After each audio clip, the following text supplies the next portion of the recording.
or radio dials of 105.1 FM, 790 AM. Also available online, sportstalk1051.com, where you can stream it or check out the video stream up there too. Get the Sports Talk app in your Google and Alexa home devices. Making the turn halfway through this week for 4th of July weekend. Almost here. Anybody got anything special planned? Anything fun planned? Anything like that? Gonna do anything? Huh? Oh, I'm ready for a little vacay next week, though. Oh man, let's finish this week strong. Halfway through, let's have a little fun. Let's see where the combo takes us. Brewers picking up the W last night, and Brandon Woodruff's return to the mound, and boy, did he look pretty darn sharp too. 10 Ks, double-digit strikeouts just for the second time this season for Brandon Woodruff there. But going just 5 innings, giving up just 2 hits, 1 earned run, no walks return, no walks. And then those 10 Ks. So Woody returned, Colton Wong returned. We've got pretty Yelich, couple hits. I mean, I'll just tease it right now. Christian Yelich is my stock riser today on our stock reports. Yeah, I'll just tell you that right now. I know we usually get to that in the 8 o'clock hour, but he collected a couple of hits again last night. His average is up to a 385 in his last 26 at-bats. I mean, if you want to expand it to the last 59 at-bats, he's at a 271. So that's my stock riser there. But you could throw in Andrew McCutchen if you wanted to as well in these last few days, last week or so for Kutch. I mean, he's up to a 320 in his last 25 at-bats, including 3 home runs. I mean, heck, you want to expand that baby too? Last 53 at-bats, man is hitting 302. So Brewers maintaining the lead in their first, maintaining the lead for first in their division, half a game up on the Cardinals. So we'll game last night. We'll chat about Brandon Woodruff in his return to the lineup. Take a look at the game later this morning, just literally a few hours from now. Got an 11:10 first pitch. A getaway day here for the Brew Crew before they start their series at Pittsburgh tomorrow. Eric Lauer going to be on the mound for the Brew Crew. And I think when we look at Eric Lauer here, you look at his last couple outings here, struggling a little bit with giving up the home run ball. Still 6-3 on the season. I was reading something the other day on MLB.com where they had, some like all-star picks, like for each team, like they picked one all-star for each team, maybe a little bit of an under the radar pick. Because I think when you look at the Brewers, maybe the best, the players with the best odds to get on there are going to be Hader, Williams, Burns. But MLB.com did have Eric Lauer on that list. But you look at his last 3 games, and he's given up 5 earned runs, 4 earned runs, 8 earned runs. It's been 1-2 in his last 3. He has been giving them some innings, though. 6 1/3, 5. So we'll see what we have in store here for Eric Lauer later on this morning, midday, in this short 2-game series against Tampa Bay. So we'll talk plenty of Brewers coming up here. We'll throw in some random stuff in here too. I was looking at, it's kind of quiet. We got the NBA free agency that's going to be opening up, or at least I'm using air quotes, officially opening up tomorrow because, well, just like the NFL, I mean, the NBA might as well freaking call it legal tampering period if you want allowed because, I mean, you've got, the Knicks are going to spend some cash on some players. I mean, there's deals already being announced. Brunson, Knicks, trying to trade for Brunson and giving him a big deal. So, I mean, there's stuff like that floating around there. It's fairly quiet, though, surrounding the Bucks. But we'll see. Maybe they're working on something behind the scenes here just a little bit and all that good stuff. But, It again, air quotes, opens tomorrow. I've been I was trying to search on if we're finding anything on Bobby Portis. I mean, there's been talks about, there were some rumors with Bobby Portis he was going to opt out and test free agency. Mark Stein a couple weeks ago said that there's belief around the league that he will re-sign with Milwaukee on a multi-year deal, even if he does opt for free agency. So I don't know. I feel like Bobby Portis is. Oh, I don't feel like he's going anywhere. You know what I mean? Like, I don't know. I know we been surprised before in all of sports and that sort of stuff, but the deadline for that player option is today for Bobby Portis. So I mean, we're gonna find out at some point today whether Bobby Portis is gonna be, opting in, opting out, maybe getting a new deal. And maybe that's what's taken here a little bit. Maybe that's, they're working on something behind the scenes there. But John Horst and Mulzer did talk a little bit with the media yesterday, introducing their new draft pick. But we'll get to a couple of comments here from Horst and Bud from yesterday's media session and such. So we'll take a look at that. Maybe we'll throw in a little green and gold talk as where we are inching just a few weeks away, excuse me, from the opener of training camp. We're going to go over there. We're going to do a show over there. We're going to do a couple shows over there, right across the street from one Lambeau Field. Looking forward to that. More details to come on that, but that should be a lot of fun. Maybe we'll get some special stuff lined up for that, but definitely looking forward to that. But still fairly quiet. I know if you go to NFL.com, always kind of comes out with an article like this. Reading it a couple hours already. The best team money can buy, the dream 53-man roster. So if you like creating a team based off salary cap and contracts and that sort of stuff, you might find this a little bit, interesting. But they put so it's a mixture of high price players, maybe players you get at a bargain, but with the cap at 208 million, 208.2, they're able to create a team that was just under that salary cap space, 18,881. Only one Packer showed up on there, and that was Jair Alexander, and that they go the whole 53. They go the whole 53, unless I miss somebody. Really, kind of going through the thing. The only Packer I saw on that list was Jair Alexander. So, but take it for what it's worth. Just a little fun extra. Everybody can do their own sort of thing, but other than that, it's pretty darn quiet. But been working on coming up in August here. Going to be launching weekly afternoon program called the Pro Football Happy Hour, where we're going to kind of, we'll do some recapping and previewing, but a lot of fantasy football, some sports betting and all that good stuff. But I'm kind of curious to kind of get, some feedback. What would you like to see on the program? I want it to be very listener, I want all of you to be a part of it, So going to do some pick'em leagues, going to do a fantasy league. The big thing if you go to our website, I've got fantasy football survey question, excuse me, survey up there just to kind of get some input on it.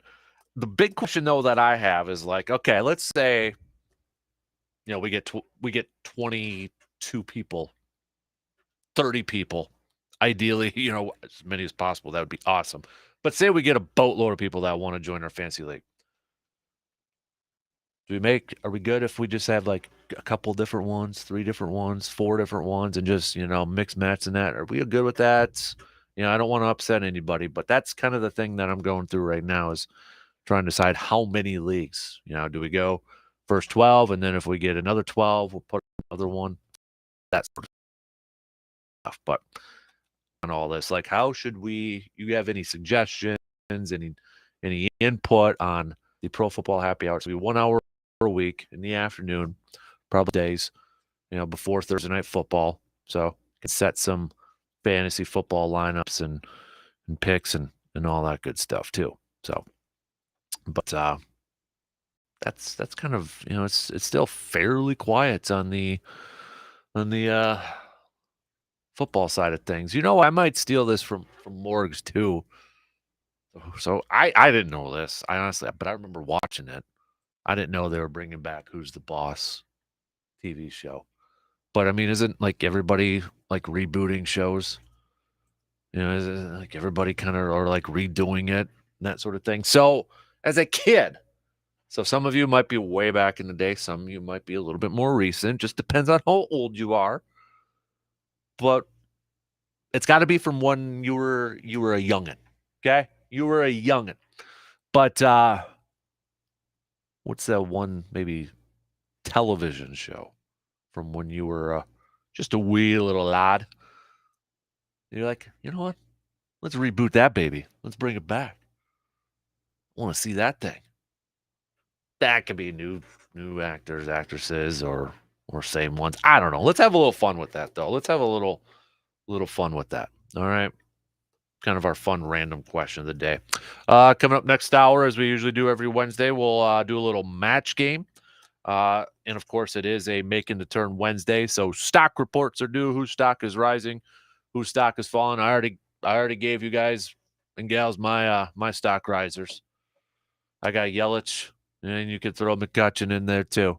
Maybe I'll come up with a different one in the next couple of hours from now. But speaking of McCutcheon and Mr. Christian Yelich, let's chat some Brewers coming up here, okay? Brew Crew picking up that W last night against the Rays. Rays jumped out to a 1-0 lead, but thanks to McCutcheon and Luis Urias with a couple of dingers there, Brewers were able to put up 4 runs in the 6th inning.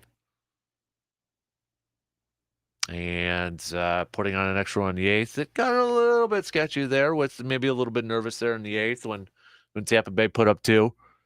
You had Jason Alexander, who, we've been talking about him, the summer of George, getting some starts there, 2-0.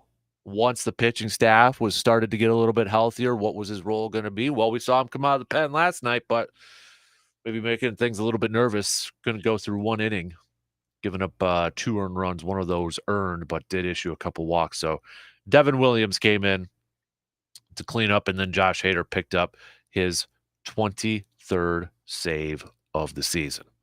What Devin Williams and Josh Hader have been doing has just been remarkable.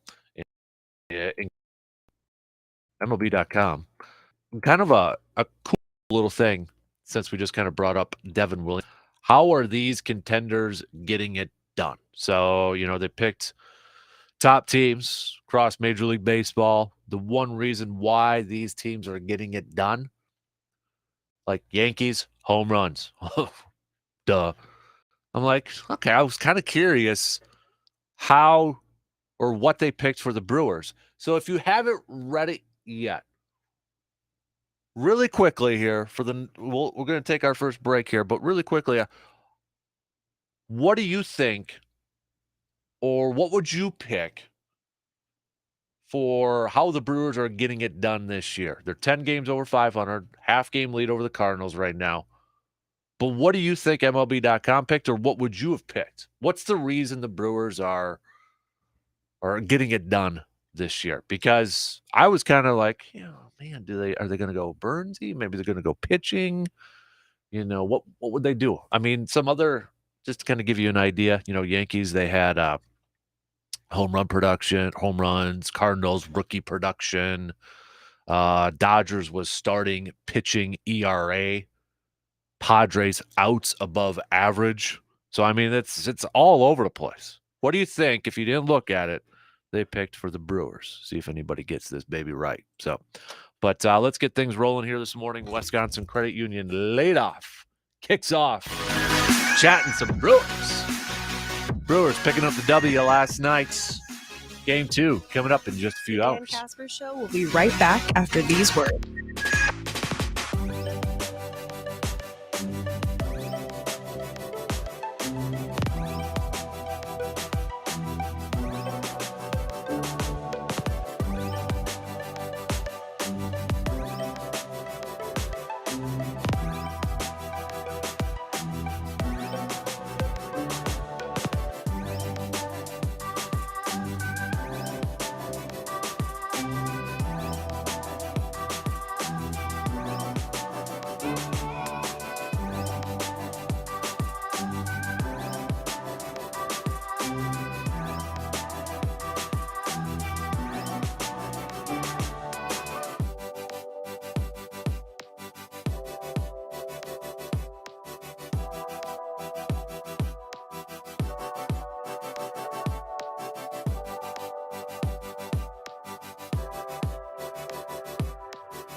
This thing rolling here this morning. Wisconsin Credit Union lead off coming up right now.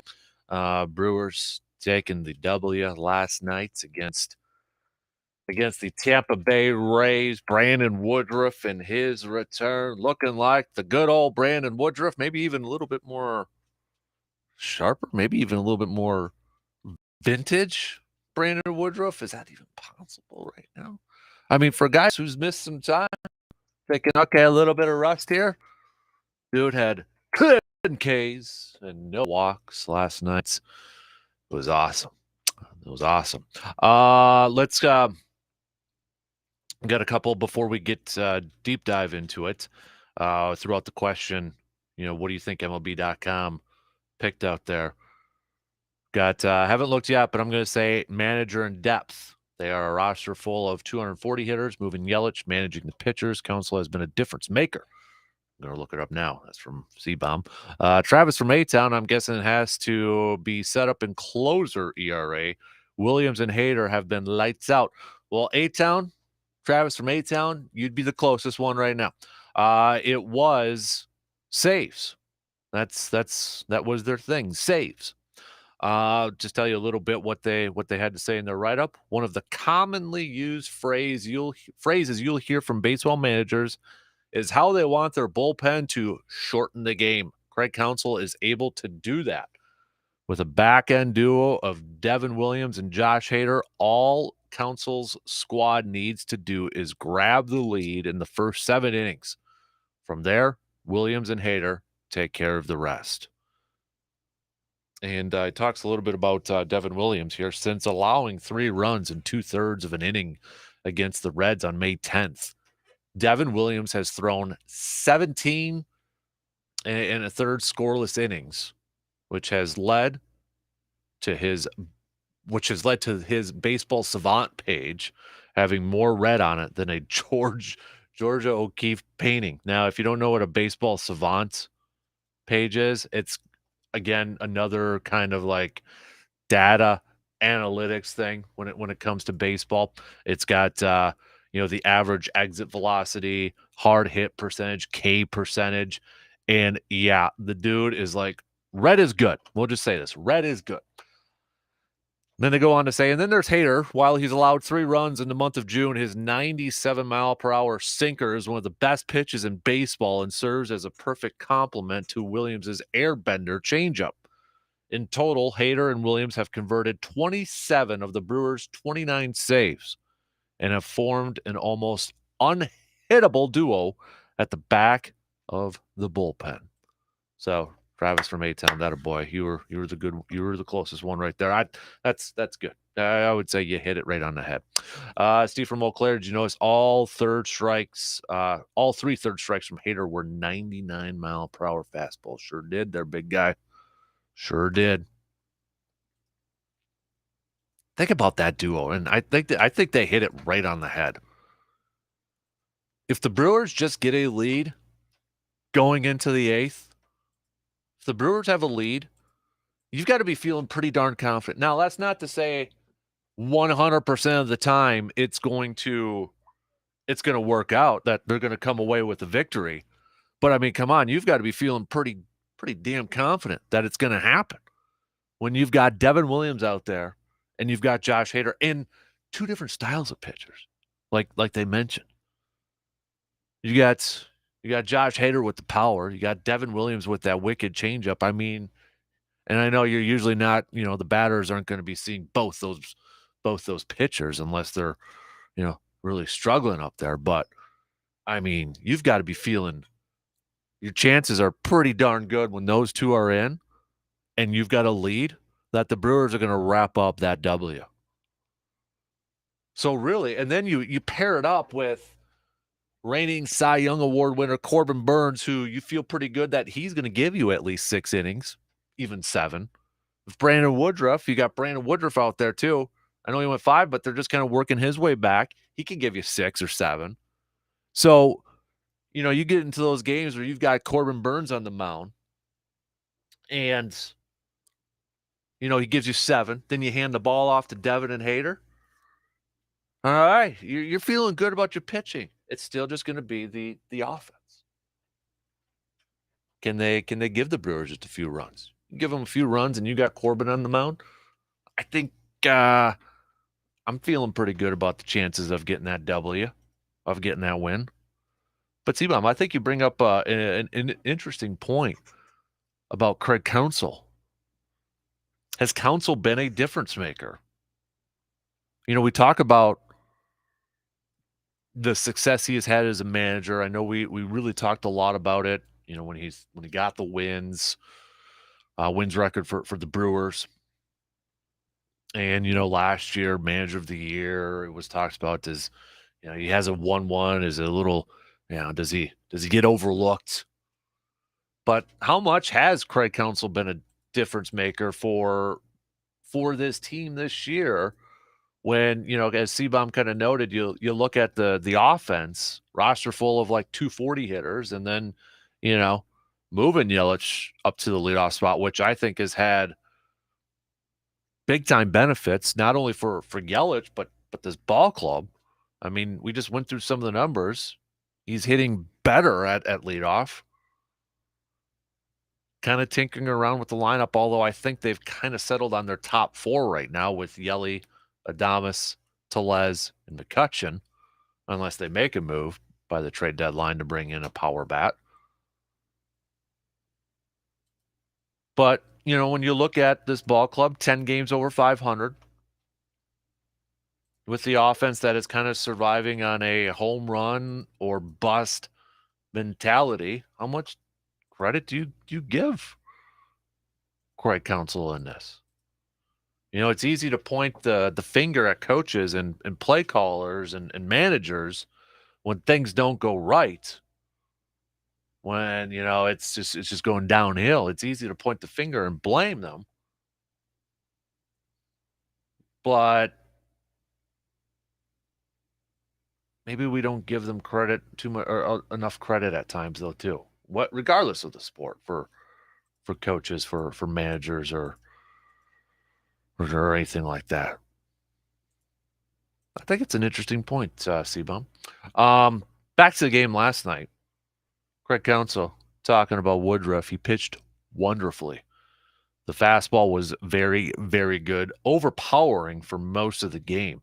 It was fun to watch. The no walks was certainly impressive, for sure.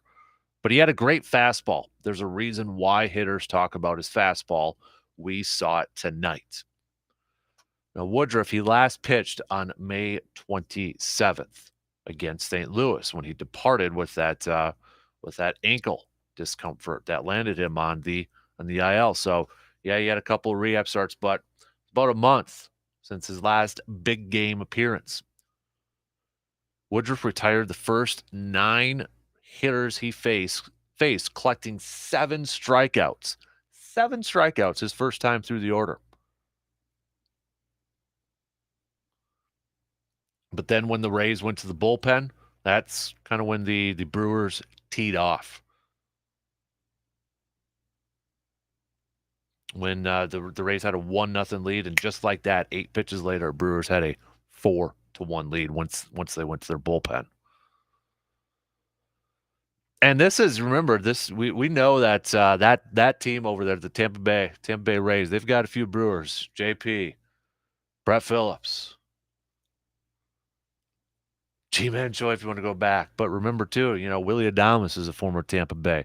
Their Brewers' first base coach, hitting coach, Ozzie Timmons, is the former first base coach for the Rays. So, I mean, both sides a little familiar with each other in terms of players and that. But, yeah, the big thing I take away from the game last night, outside of the win, is that Brandon Woodruff looked dang good. He looked really sharp. He didn't look like that. That was a guy that had a little bit of rust or anything like that. He looked dang good. And I hope this just kind of catapults, or this is just a preview of what's to come for the rest of the season. I mean, 10 Ks, no walks, and first time you've pitched in a big league game in about a month. Yeah, I'll take that any day of the week. That's the biggest thing I'm taking away besides the win, is that Brandon Woodruff looked dang sharp. Now, can the Brewers complete the mini sweep tonight? Or not tonight.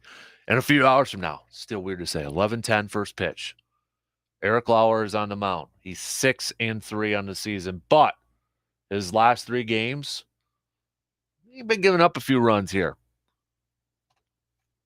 You look at the month of June. June 5th against the Padres. That was easily his best game in the month of June so far. 6 innings, gave up 3 hits, 1 earned run, 3 total runs, struck out 4. But his 3 previous games, you go back to the 11th against Washington, he went 5 innings, 7 hits, 8 earned runs, and 3 home runs. June 17th, Cincinnati, 6 1/3, 4 earned runs, 3 home runs. St. Louis on the 22nd, 6 innings, 5 earned runs, 2 home runs. So in his last 3 games, his last 3 outings, Eric Lauer has given up 8 home runs. 8 home runs. For comparison's sake, in the month of May, he gave up a total of 5, and 3 came in 1 game against Miami. In the month of April, he gave up a total of 3. So right now, Eric Lauer is having a little bit of an issue giving up the home run ball. Will we be able to see that fixed, toned down this morning, this afternoon, midday? That's the biggest thing I want to see from Eric Lauer, is not giving up the home run ball. That's got to come back down. It's got to be to the numbers that he was doing in May and in April, excuse me. Or yeah, we're still in June. Thinking we're in July. Yeah, we got a couple more days before we're in July. But maybe I'm being a little optimistic here. Maybe I'm being too much of a fan. But I'll tell you what. I'm picking the Brewers for a mini sweep. Said it yesterday. I still feel good. I think Eric Lauer's going to have a bounce back game. I think he's going to get enough run support. I like the top 4 in this batting lineup. Let's get her done before we go on that road trip to Pittsburgh. Let's get it done. Let's end this 2-game series on a high note. And you know what, Brewers? You've got an opportunity here, as we've been saying, to rack up some wins now, baby. Okay? Get it done this morning, midday, early afternoon. Go over to Pittsburgh, take that series, come back home, take the series against the Cubbies, and take another series against Pittsburgh. You've got an opportunity to collect some wins to increase potentially your lead in the division over the Cardinals. You know, we're approaching 4th of July. You know, another benchmark in the baseball season. About halfway through the season. We're almost to halftime here, baby. We're almost to halftime. 2 quarters into the season, believe it or not, already for baseball. And I think we kind of got to – I think we know what this Brewers team is currently. They're led by their pitching. Their offense has shown some great moments, some really awful moments. So, I mean, it's kind of all over the place. Again, the word that to me that describes this Brewers offense is inconsistent. You'd like it to be a little bit more consistent. Home run ball, that's what they thrive on right now. So maybe they look by the trade deadline coming up on August 2nd, which August seems like it's so far away, but it's really not. Do they go for another power bat, or maybe they go for a bat that's a guy that just consistently gets on base? Maybe doesn't display a whole lot of pop, but he just gets on base.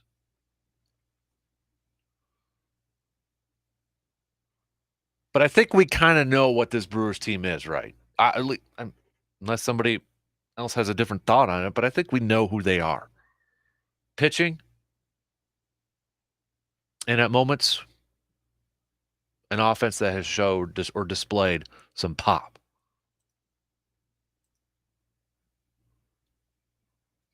Is that good enough to get it through the National League? That's what David Stearns has to kind of ask himself at this point. He's got to look at this team and look at what they've done in the first half of the season through the first two quarters and say, is this a team right now that can get it done, get to the World Series?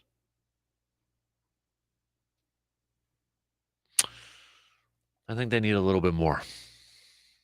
I think they need a little bit more on the offensive side. And I think we're going to see some moves. Maybe not big splashy moves, but I think we'll see a couple of moves before the deadline. All right, we got to take a quick break here. But keep your thoughts coming, okay? Hit me up with some texts. 715-830-1912 on that Shoe Doctor's bullpen line. Otherwise, hit me up on Twitter at DANKASPER,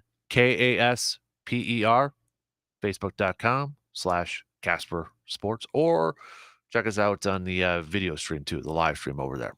So let's take that quick break. Get back to some more of your thoughts. Woody.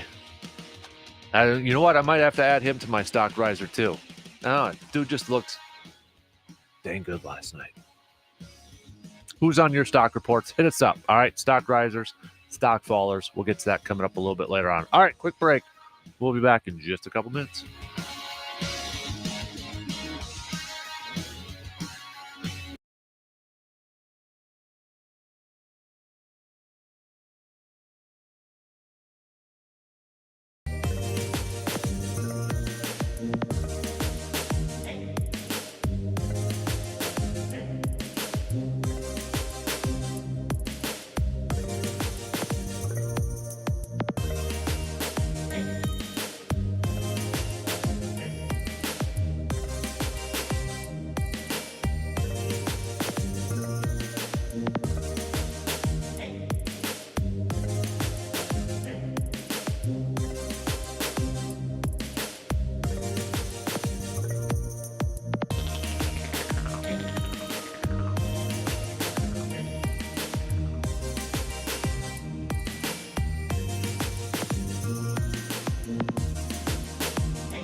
is the one. It's the only Mr.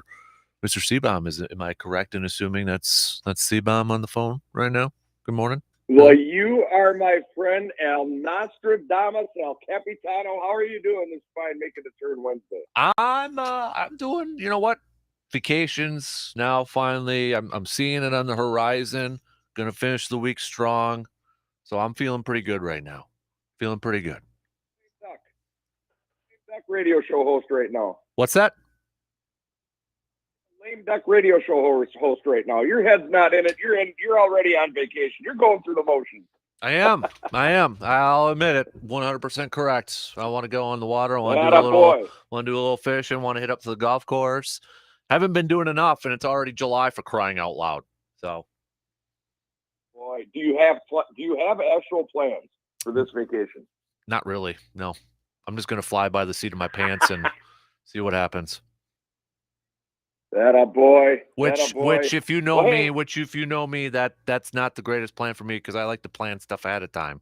So, yeah, a little anxious. Man, I can already see how this vacation is going to go. You're going to have more anxiety during your vacation than you would if you were working. You know what? That's not that far off. That might be true. So, yeah. That a boy. Hey, I got a question for you. Well, not really a question, but it's just. You got my head spinning. You got my head spinning on this whole. You were talking about that article, and I got to find that about dream 53-man roster with the salary cap. Oh yeah. I don't know if that's something that it would be interesting to try and build a team like that and. What you got planned for the week of the All-Star game, but that is the dead lull of this time of year because there's nothing baseball for 4 days other than the All-Star game, the home run derby. But NFL training camp starts the following week. Maybe I don't know if there's some way to poll your listeners and try and come up with what the Chippewa Valley would like to do for that. To have a 53-man roster, but that's a little bit intriguing. You can't just pick your top players because you're going to burn up your cap, so you got to build depth. That'd be kind of fun to do. It's kind of, I would say it's, if we wanted to slim it down a little bit, I'm sure you've seen them like on Twitter or Facebook, those like tier things, like you pick your lineup, but like one row is worth 5 points and one row is worth 4, 3, but you only have like 20 points to spend. It's if we wanted to do like a smaller one like that. But I've seen those out there too, which some are a little bit more difficult than others, but something like that. Yeah, that's pretty cool. I got to check that out. Was that on NFL.com? Where was that? Yes, it was on NFL.com, but they've got the full 53. So I think their quarterback was Tom Brady, then it was Davis Mills, and then I think it was PJ Walker from Carolina. Yeah, that's not a bad. That's bargain shopping too. Mm-hmm. Still getting Tom Brady, but yeah, that's good work. Then that says something about Jair because they plugged the highest priced corner in the league to put on that roster. So that's saying something right there. I think the one that was absolutely loaded was the wide receivers. I got it back up here, but they had Devontae Adams and Tyreek Hill. I mean, that's two of the highest paid players right there. But then you can kind of like fill it in with some rookie contracts like, I don't know, Justin Jefferson for crying out loud. So you have those three wide receivers. I'm feeling pretty good with Brady chucking it to those guys. So it's, that's the part of it too, is like you factor in some of those rookies with their deals. You're getting by cheap. T. Higgins is the fourth receiver on this thing. I mean, for crying out loud. Oh, good Lord. Yeah, that's using your bargain receivers there for sure. Another wide receiver that they probably could have thrown on there is Tyreek Hill's new teammate, Jalen Waddle.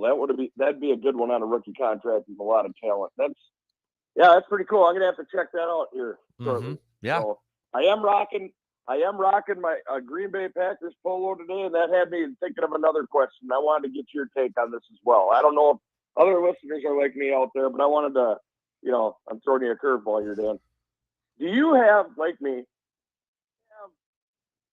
problem, but like, do you have a tendency where the swag of your team during their season, or is it year round? It doesn't matter to you. So say that again, or like, so do I wear like Packer stuff more during the season, or is it a year-round thing? Is that what you're asking? Did we lose you again, C-Bomb? Is it those AirPods of yours? Did you lose me? Am I here? Yeah, you're there now. Got to be these stupid AirPods. Moving on to the beats next time from now on. So was your question, do you wear your team's gear mostly during the season, or is it a year-round thing? Was that what you asked? Like for me, so I wear my Packers stuff year round, but I am heavy Packers all day, every day, from late July until the season's over. But then it's Brewers gear for me. Mm-hmm. Like in the winter, I rarely wear my Brewers gear, but in the summer, I'm always rocking it. And like right now, I almost feel out of place wearing my Packers polo because it's not close enough to the season for me. Right. It feels like I should have my Brewers stuff on. I'm wondering if I'm the only weirdo like that. No, not really. I mean, because when it's football season, I mean, every Friday I'll wear a football thing. I mean, every Friday I'll wear a football thing, and then when it's the postseason, every day I'll wear a football thing, Packer thing. But it's just kind of net. And I'll be honest with you, not to open up my closet too much. I do have a closet dedicated to this Packer swag. That's how much crap I've got. Okay, it's boy. yeah. So it's ridiculous. But so every Friday I do that. But it's kind of like natural, I guess, when season's over with. I just kind of gravitate to the other side of the closet. I mean, I still wear Packer stuff, but probably not as much, in the off season. So I mean, once in a while though. But I'm rocking a Brewers polo today. It's a bright yellow one. I was watching you on the live feed. You're a creeper. Oh, you're a creeper. So, but no, I mean, I wear Packers stuff year round, but I would say that I wear it more so during football season because I wear it every Friday. Boy, I'm the same way. Usually try to do the jerseys on Fridays. I'm one of those. That's the other question. Boy, we could talk for hours on garb here, but here you get those people on the Tweeter bird, right? That complain about grown adults wearing jerseys. Those people are idiots. You can wear a jersey until you're 95 years old if you want. Yeah, I don't know why that's a thing. I mean, I wear a jersey every time I go to a game. I feel like I have to wear a jersey when I actually go to a game. I can't wear a t-shirt or anything like that. I did forget my jersey when I went to the Packers Vikings game, and I really thought I jinxed it this last one when it was with this past year. But I thought I was going to jinx them because I actually did forget to pack it, but luckily they got it done. But I got to wear a jersey when I go to a game. How do you forget a jersey? I put it on. I was gonna, because the thing is, I don't wear it underneath a coat in the winter. It's got to be the last thing you put on. And I was gonna bring the one that G-Man got me, the throwback one, because it's a little bit bigger, and I forgot to grab it. That's the reason. Oh, epic fail, Dan, and that is a jinx move. I know, and believe me, I was freaking out before the game that I just, I tarnished it, and yep, they were going to lose to Minnesota. So, yep, don't worry, my anxiety got me. So, why do I not doubt that? That is awesome. Yeah. I don't. Those people. That's the thing. They're like ripping on adults wearing players' jerseys. I don't care if the kid's 23 years old. I'm supporting a guy on my team, and I like jerseys with a story too. Mm-hmm. So I'll wear my Devon House jersey a lot, even though nowadays nobody even knows who the guy is. There's a story behind that jersey. For the Brewers, I've got a Nate Orf jersey. Who's Nate Orf? Only true Brewers fans remember that kid, right. And I'll rock that jersey all day. Yeah, there's got to be a little bit of a story to it. Right. Yep, I agree, man. All right. Anybody else? If anybody says that a grown person should not wear a jersey, I want to hear from you. So, all right, dude. Appreciate the phone call, bud. My brother, you have a great day. Thanks for having me. You got it. There you go. There's C-Bomb. Yeah, you're gonna have to get the beats now, man. Got to get the beats. We got who's this? I think we had one comment. Dennis C-Bomb. I wear my green and gold all year round. That's on the video stream comments right there. So, okay, coming up next hour, we're going to do a little match game. Don't forget your stock risers, stock reports. Drew from Eau Claire, stock rising Brewers offense. becoming less bipolar and a little bit more consistent. Also, stock rising. Valley Sports Spectrum managed to get a game broadcast in its entirety without some sort of issue last night. Okay, stock falling. Gas prices have come down 10 to 15 cents in recent weeks, so I might be able to afford to go to another Brewers game this year. Live a Dream Jeff, does C-Bomb ever rock the JJ jersey? Well, I think, didn't he tell us at the draft get-together that he was able to cancel that order or return it or something like that? I think C-Bomb told us at the draft party that he was able to return that JJ Watt Packers jersey, get his money back there. I don't want to speak for him, but C-Bomb, if you're listening, double check with me on that one. So, okay, a couple messages here saying definitely okay to rock the jersey if you are an adult. Good. Glad it's still acceptable to a lot of people out there. So, okay. Got a couple more stock risers going with Brandon Woodruff, another one for Christian Yelich. Don't forget you can send over whose stock is falling as well. But definitely very Brewers heavy in the stock risers. You know, I was waiting for you, and I was actually going to give you a standing ovation. Baseball today. Yeah, I'm standing. What do you want to ovate? That was a well-played diss this morning. What? No, the Who's the Boss one. I like that. Ya. That was well played. Who is the boss? They're really bringing it. They say that Tony Danza and Alyssa Milano, the original stars, are on there. So what they're apparently going to do in the reboot is they're going to focus on the father-daughter relationship now as their older characters, and that's going to be the focus of the show. But was that one of your go-to TV shows? It was one of those. I think it was like at night on TBS or TNT. Mm-hmm. And it was that and Growing Pains were always on. Now, between the two, did you have a favorite? Not really. I bet they're about the same. Yeah, I think so. You remember when we started to like eke into Full House, Family Matters, TGIF territory? Was the TGIF best. was the jam. Yes. Yeah, I spent a lot of time. They need to bring TGIF back. I think they probably will at this rate because there are no new ideas and everything keeps getting rebooted. But I want Urkel. I think Urkel wants Urkel too. Yeah, family. Talk about I want to see if typecast. Urkel's got like a kid now, if he's married to Laura or something like that. Do you know the last time I saw Urkel was Dance with the Stars, wasn't it? Oh, maybe I didn't watch that, but there's a show in the afternoon that's on that Meredith Vieira hosts called 12 Words or Less or something. Oh man, he was a guest on that. Really? Yeah, Jaleel White, right? Maybe. I think that's his name. Jaleel White. Yeah, you're right. Yeah. So okay, we'll put that on Stefan the reboot list. Urkel. Oh, you were deep into Family Matters. I might embarrass myself here, but it won't be the first time. Mm-hmm. As a kid, I actually had a Steve Urkel wind-up doll that you pull the string. Goals. Okay, then if we're definitely going for the out yourself embarrassment, if you open my toy chest back in the day, talking elf doll. I had one too. Oh man. Yep.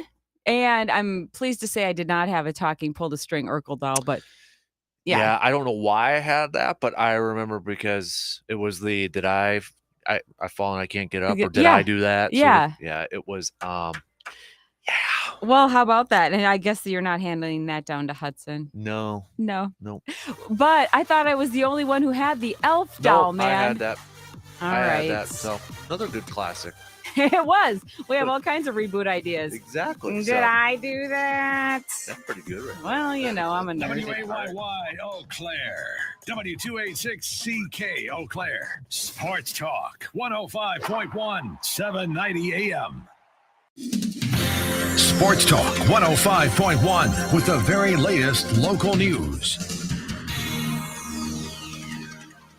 A Barron County woman who tried to trade her child for drugs and money will spend just in jail crime. A judge in Barron yesterday sent Amanda Hyman from Cameron to 30 days in jail and probation as investigators say she met a man online and offered her child to him. She pleaded guilty to a lesser charge of neglect back in April. The man who Hyman offered her child to, Paul Osterman, is facing both local and federal sex trafficking charges.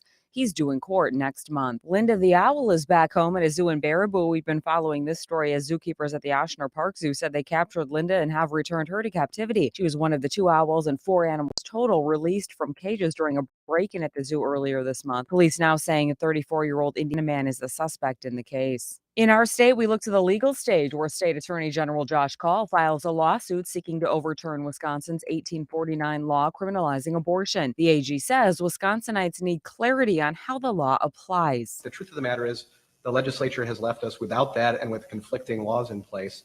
So we're going to do as much as we can to provide clarity, but we've been left in a difficult spot. It's why it's so important that Republican legislators come to session to protect reproductive freedom. The suit filed in Dane County Court argues the 1849 law has been superseded by other restrictions in the years since and is therefore unenforceable.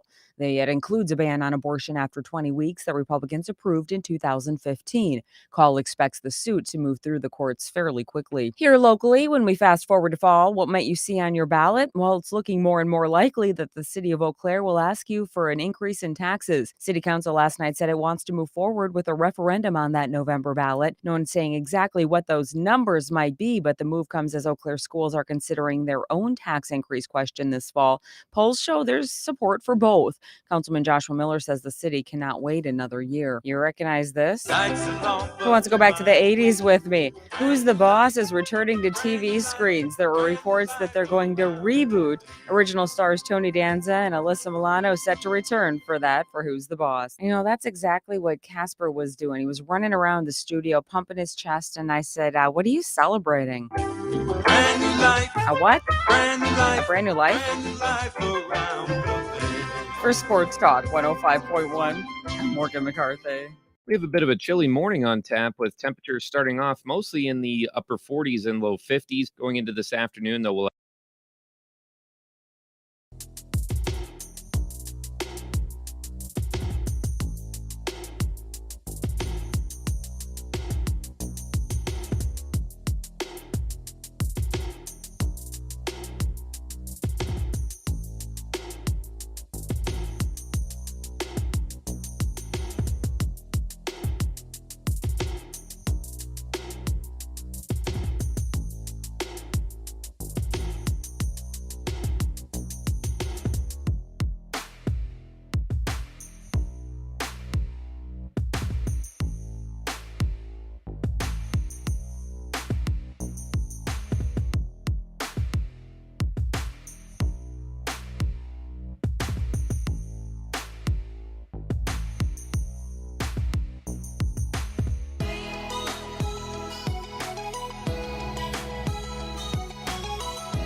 Show, second hour kicking off on this Making the Turn Wednesday. What is up, everybody? Appreciate you tuning in, however you are tuning in and wherever you are tuning in.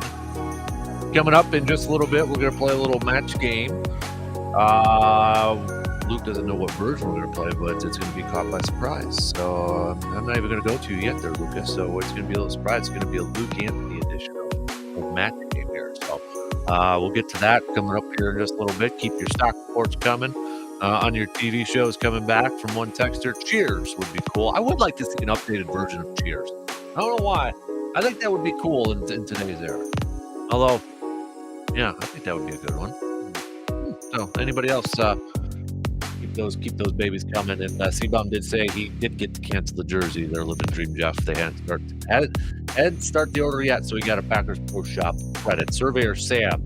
First of all, I got to ask you, how old are you, Surveyor? Because Surveyor has sent over an article from Rick Riley back in his ESPN days, for crying out loud. So that's 2011. It's 11 years old.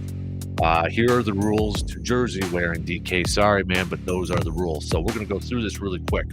Okay. But I got to know how old you are, Surveyor, because I've seen you wear a jersey in public before. Jersey rule number 1. Okay, Surveyor, you're 31. You already violated the first rule. You already violated the first rule. You may not wear a jersey past the age of 29.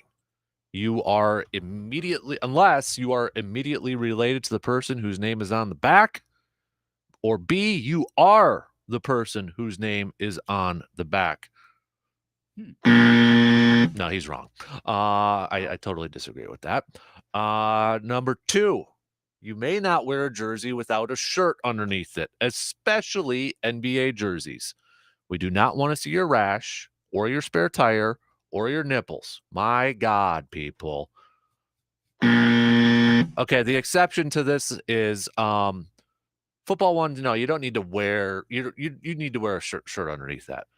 For basketball ones, you can wear the white beaters over there too. I totally understand that, but I mean, if it's really hot, come on, give the guy a break. Give the guy a break. So, I disagree with that, but I get what he's getting at. Where some people don't clump everybody into that one. Jersey rule number 3: you may not wear a jersey if somebody else in your group is already wearing one. This is also known as the fedora rule. No 2 guys in any group can be wearing a fedora. The second man's fedora must be trashed, crushed, or sold.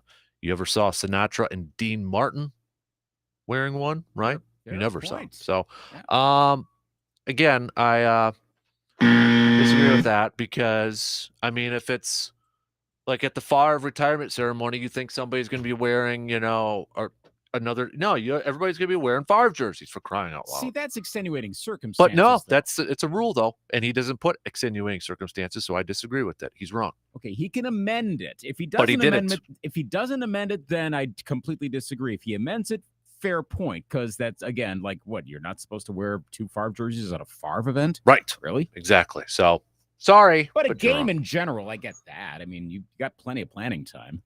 I mean, you're in a group of like 10 guys. You're telling me somebody's not going to have a duplicate jersey? I mean, come on. Now, okay, does duplicate also, is it just the name, or can it also be era, type of It's jersey, name. road, home? Can't do like the Favre Jets jersey with the Favre Packers jersey? No, I don't know, but I don't that's know that I even agree dumb. with that either. That's dumb. So, rule number 4: you may not, under any circumstances, wear a jersey and a hat. That's a big one right there. You always wear a hat to a game. I'm sorry, but you always pair a hat with a jersey. Just saying.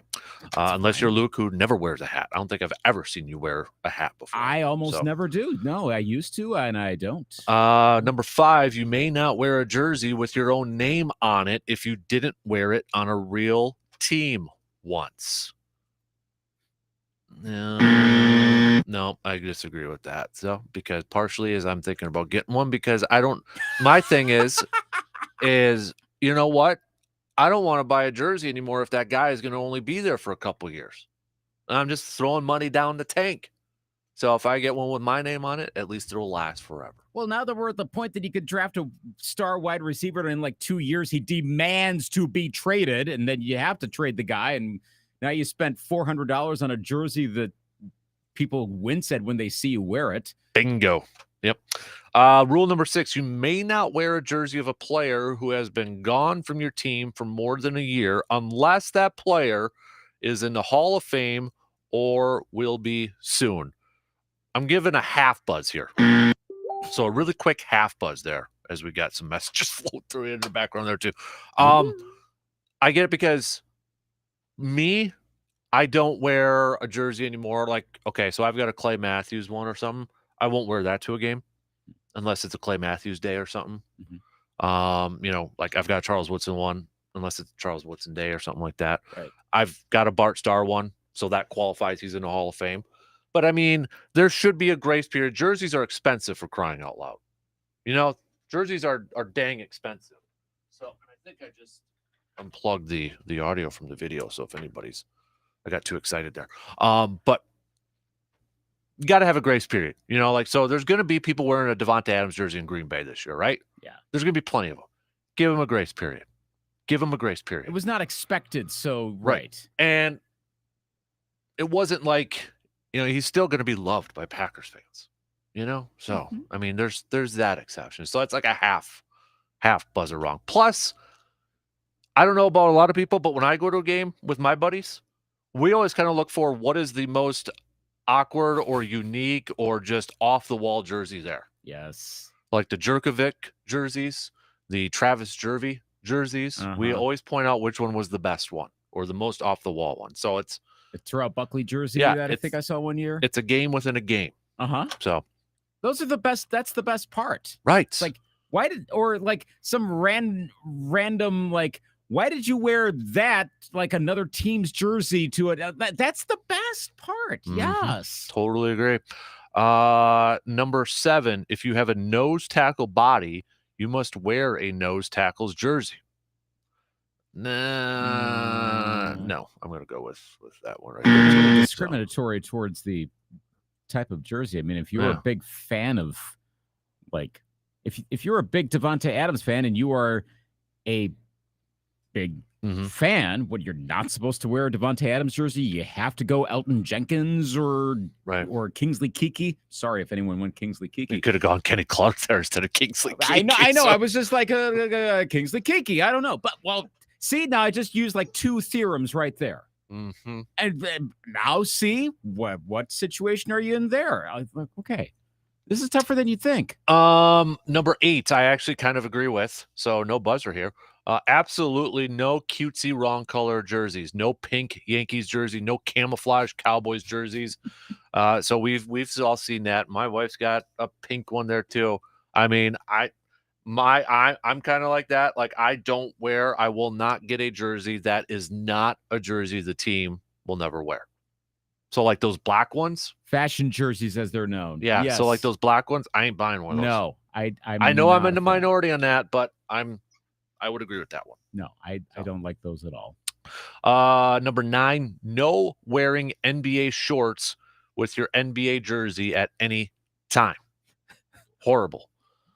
I will agree with that, but however, I did do it as a kid. I did have an Orlando Magic set, so I was in Shields over the weekend and did see some NBA shorts for sale.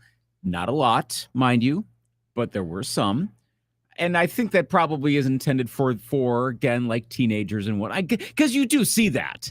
I never saw NBA shorts. At least I don't remember seeing NBA shorts when I was growing up. Now, granted, that was in the transition from like when I was in elementary school. That was just the beginnings of the lengthening of the shorts. And then by the time I graduated, it was like full blown baggy shorts in the mid 90s. So understandable in the 80s if you wouldn't want to be walking around in NBA shorts. But then again, if you wore shorts back in the 80s, you were wearing shorts anyway, because that's what everyone did.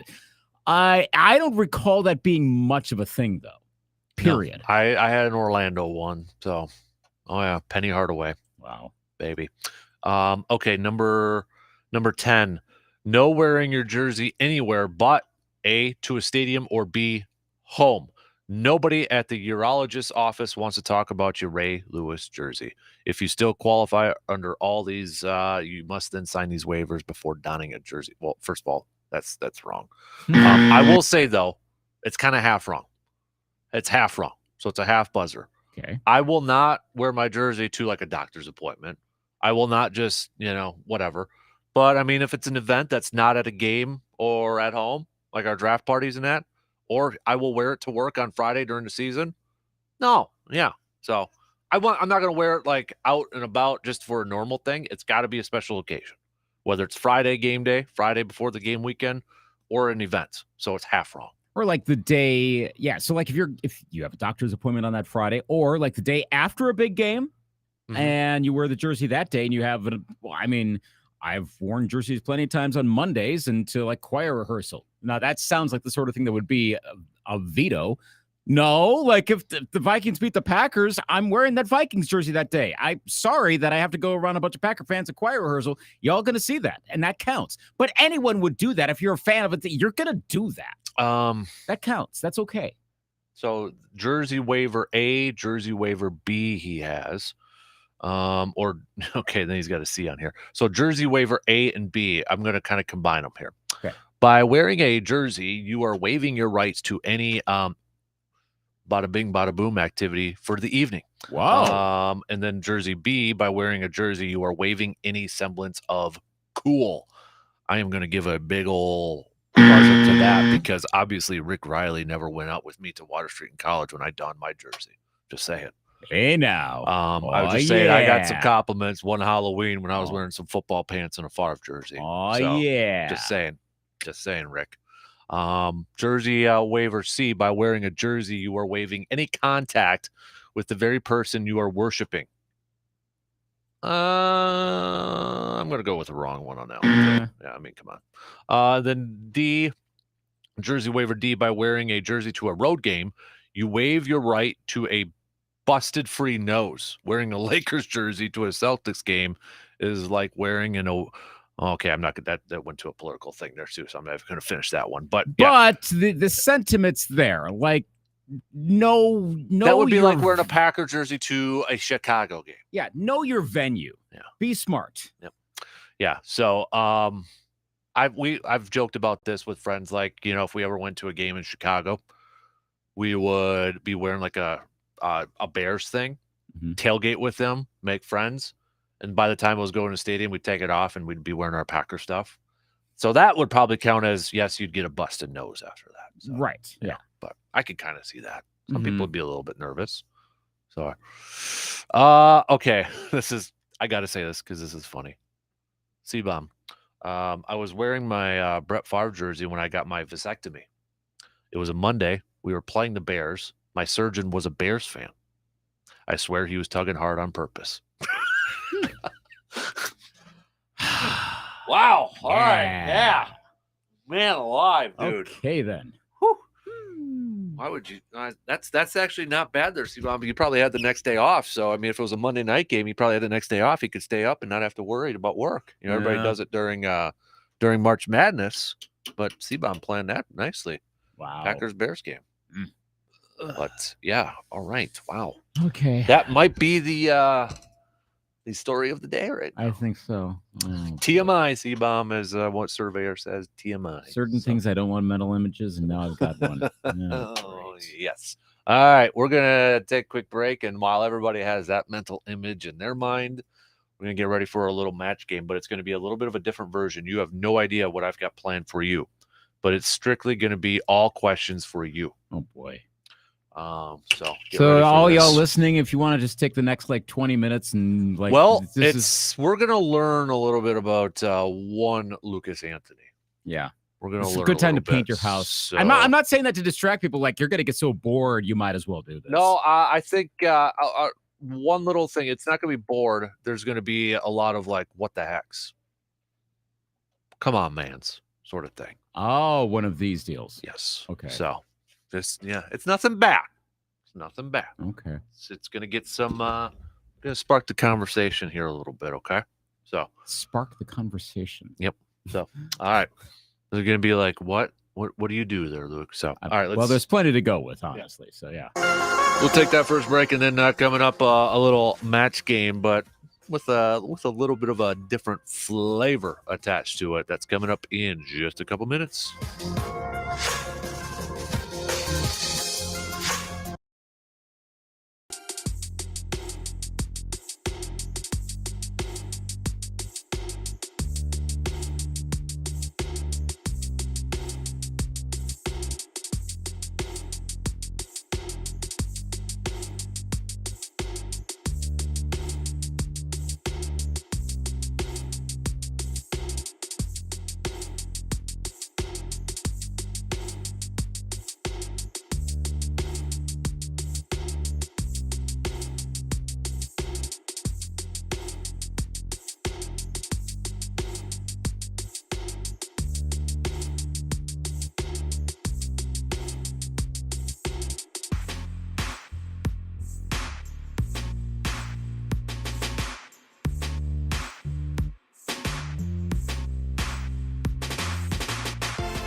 Okay, coming up tomorrow, we're going to be giving away some more gas from River Country Co-op. So make sure you head to our website at sportstalk1051.com and sign up if you haven't done so already. And speaking of River Country Co-op, they've got their truckload sale on Twisted Tea right now. So if you want to load up for the holiday weekend with the beverage for the summer, check it out. The truck sale going on at River Country Co-op at 29 Pines. That should be more specific. 29 Pines, the Eau Claire Travel Center.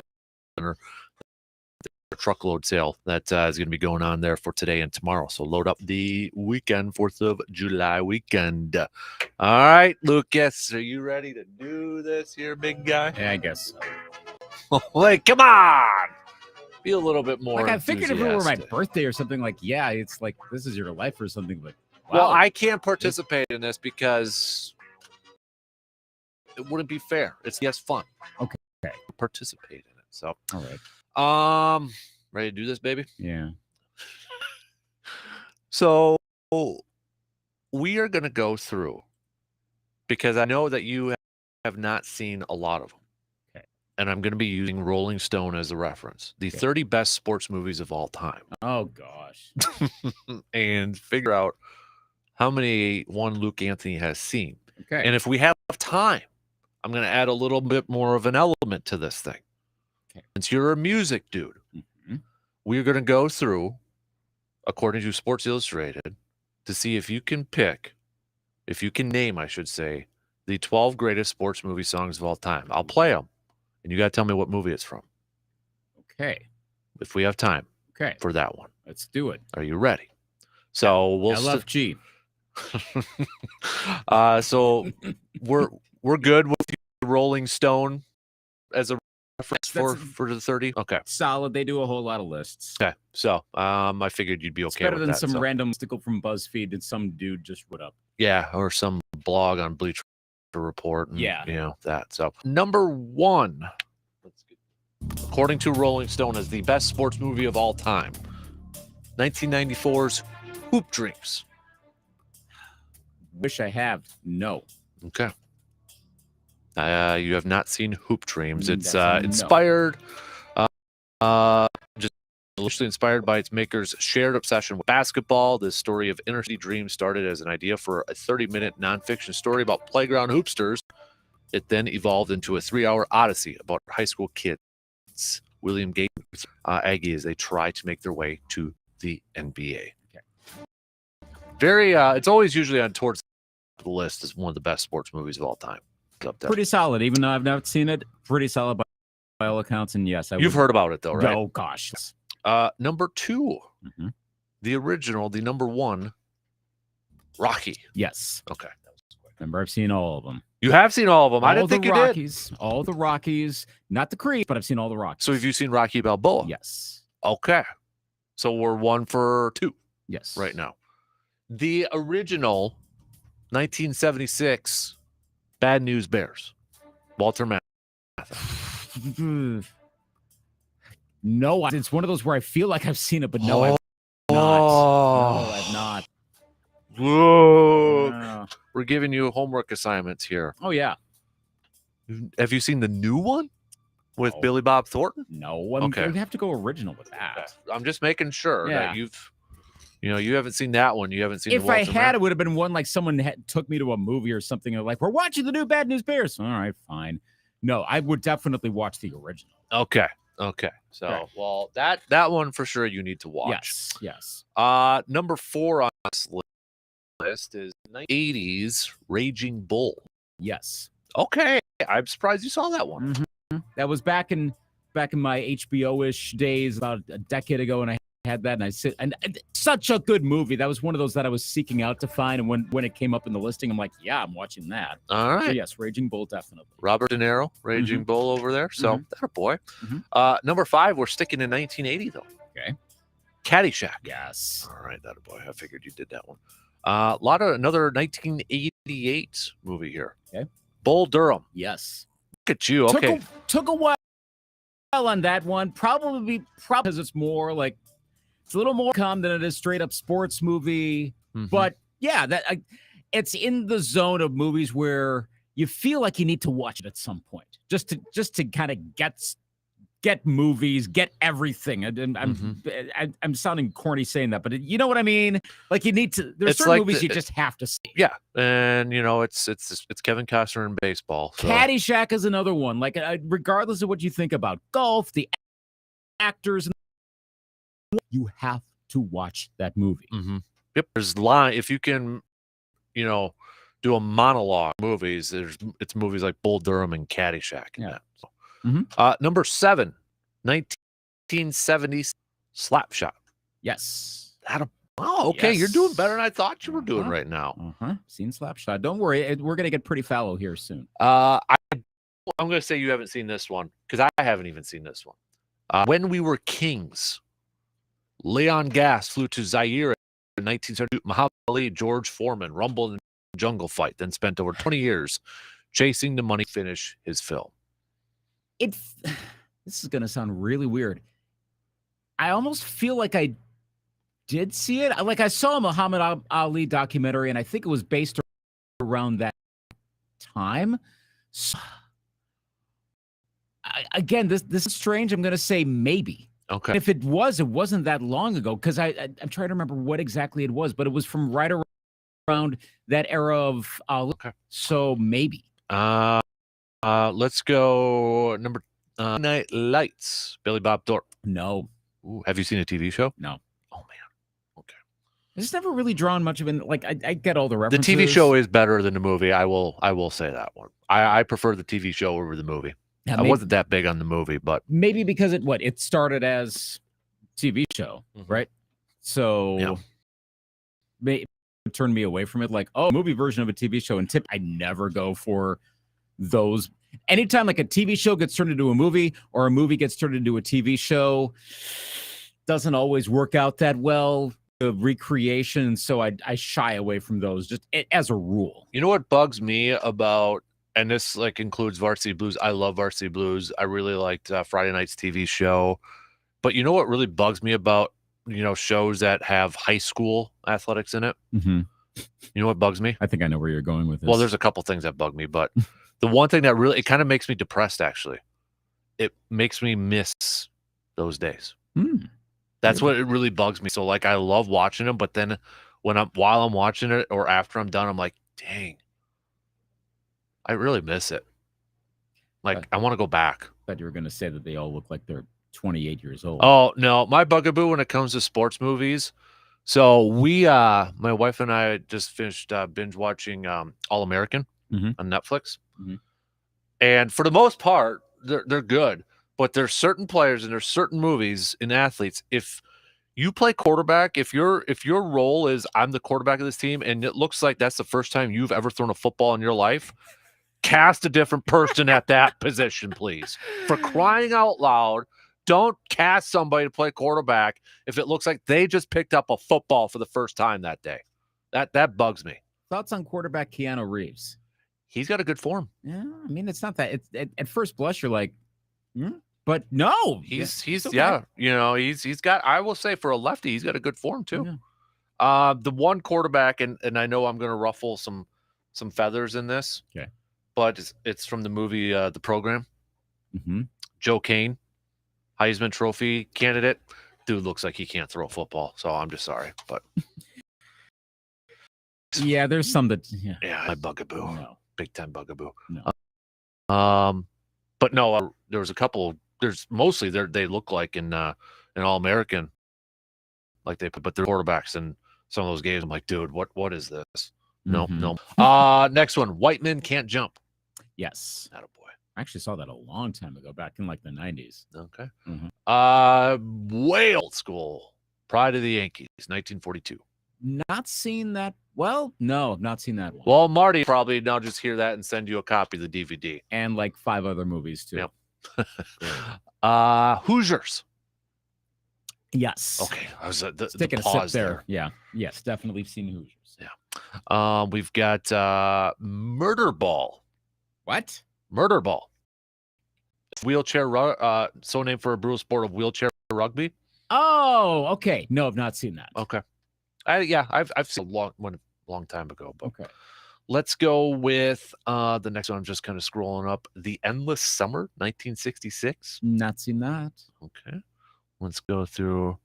Ooh, this is a good one. North 40. Yes. You have. One All of the right. more Okay. recent sports movies, actually, I've seen. Somehow, how did I come? Oh yeah. One night, I don't know why. I wonder if it was Mac Davis passing away, of course, star of the movie, and I was like, you know what? My dad loved that movie, and I never saw it. I wasn't anti. Would never rented it from a store or anything like that. So I think it was after Mac Davis's passing. One night, my wife was at work, and I'm like, you know what? Sitting around, I'm going to North Dallas 40. So yeah, that was probably just like 3 years ago. Okay. Yeah. 1979 North Dallas 40. Let's go with the next one here. 2008 Mickey the Wrestler. No. Okay. That was like the comeback of Mickey Rourke. And he was in the Expendables and all that stuff. So we've got The Natural. Yes. Okay, I was really hoping you'd say yes. Yes. I don't know why they've got this listed as 20. I don't consider it a sport by any means, but I'm just going to say it. The Big Lebowski.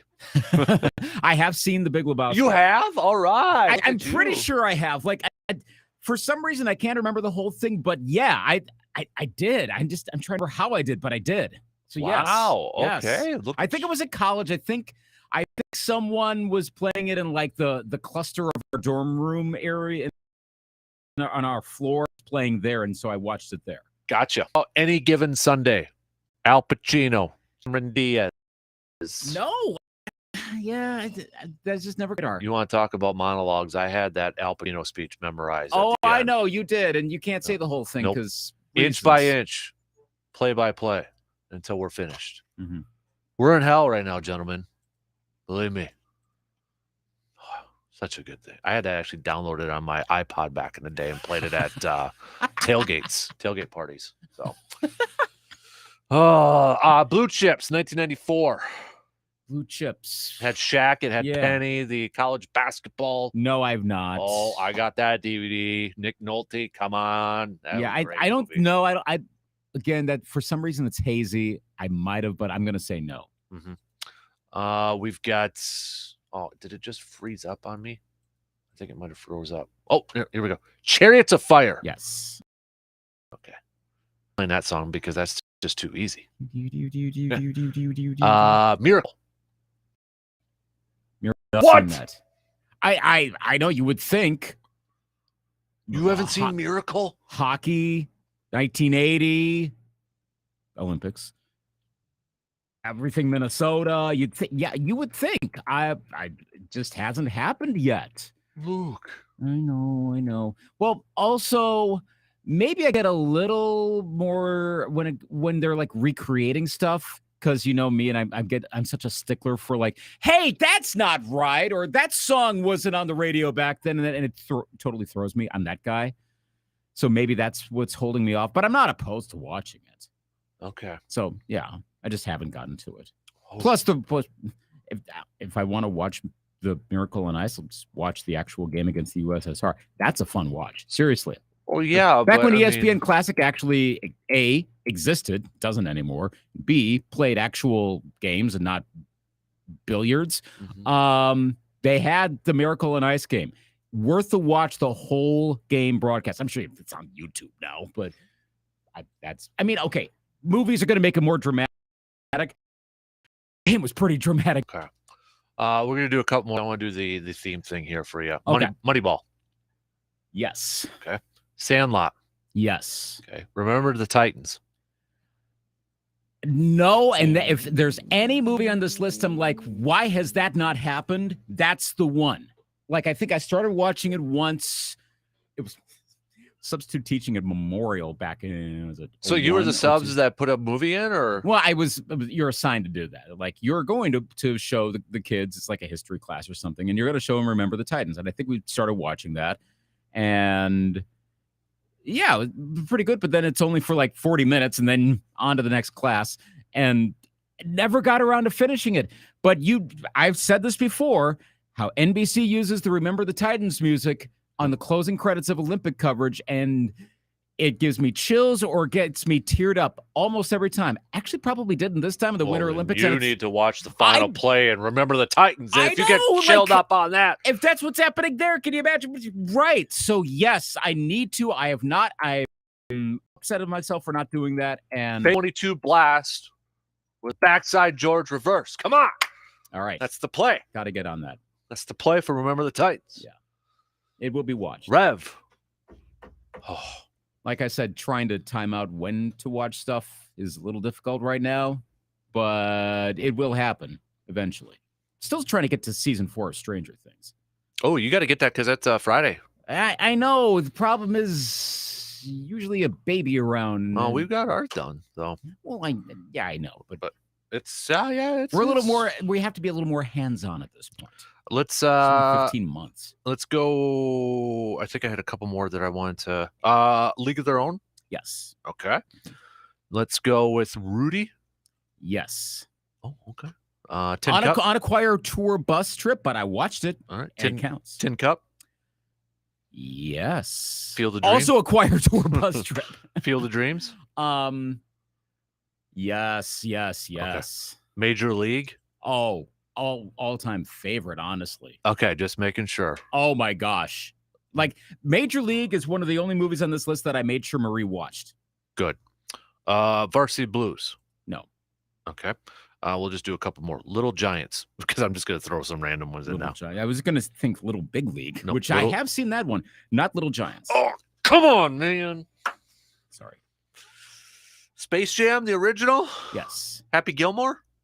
Yes. Now, actually, now that you mentioned that, maybe I haven't seen Tin Cup, but it was Happy Gilmore, because that was the one, because I distinctly remember the Bob Barker scene coming up while I was on the bus. Then that's Happy Gilmore. Gilmore. Gilmore is the one. So no, I've not. Well, you know, did the I Ali see Tin Cup? It's like Hoop Dreams, not Hoop Dreams, but the Ali movie you're talking about.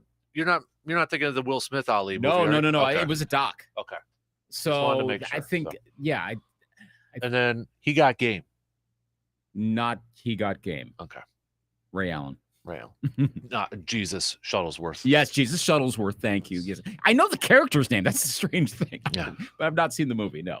Well, I've got. Philly fan Dave says everybody on this planet should understand the annexation of Puerto Rico. Do you know where that's from? No, I didn't. Okay, well, it's Little Giants. Yeah. Another play. Okay. Let's go with yes, you know what? I would agree. Surveyor, 3 greatest sports monologues in movies. Number 1, Herb Brooks in Miracle. Yep, that's a great one there too. Mm-hmm. Don't take it. Oh yeah, Al Pacino, Any Given Sunday. Oh yeah, and then 3, Rick Moranis in Little Giants. Wow. One time. That one time. Anybody who's seen Little Giants knows what I mean by one time. So okay. Okay, ready? Let's I'm surprised there's one movie you didn't mention. I'm surprised you did not. What movie? Mighty Ducks. I saw it on there, but I didn't know. I started watching that movie again one time while wife's at work, I'm at home. It's like, yeah, I've never seen Mighty Ducks. Start watching it. And then she's like, what are you watching that one? And then we just never, because she wanted to watch it, and then we just never got around to watching it. So it's on the list. Got it. Okay. Yes, everybody who's texting in movies, we've gone through those movies before. So if you missed it, well, we don't need to revisit them. So it's a long list. Yep. Okay, so we'll take a break, and then we're going to test Luke's music skills with some of the most iconic movie songs. I can guess the songs, but connecting them with the movies could be a challenge. You think so? Even like some of the instrumental ones? Maybe. We'll see. But it might. We'll see. Okay. Yeah. I might try to make it a little bit harder on you because, I mean, some are just like, I mean, come on. Like, I'm that guy that if I went on the show, like, I'd be like the Jeopardy guys that are on for like. Yeah. Like, I'll just tell you right now, 3 I am not months. playing either the Tiger. No. I sent you a story about it. I know. I read that. It was pretty cool. Yeah, so, it is. Over pasta. That's the Tiger. Google it, folks. It's kind of an interesting story how that song came about. It is. So, yeah. All right. Quick break, and then it's sports edition of Shazam, if you will. Sports movie theme edition coming up next. Dan Kasper Show will be right back after these words.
states that it's from here. So, All right.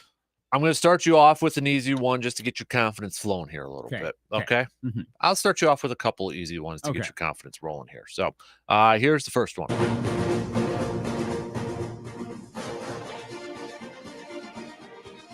You know it? No, Really? I just airballed it. Remember the Titans. Well, hang on. I haven't seen the whole thing. Remembering that again. But you said. But it you was a know. substitute teacher. Like, I'm spending half the time making sure the kids are like, "Are y'all watching this?" But hey, I'm just saying. Distracted. Come Okay. on. I was doing my job. All right. All right. Next one.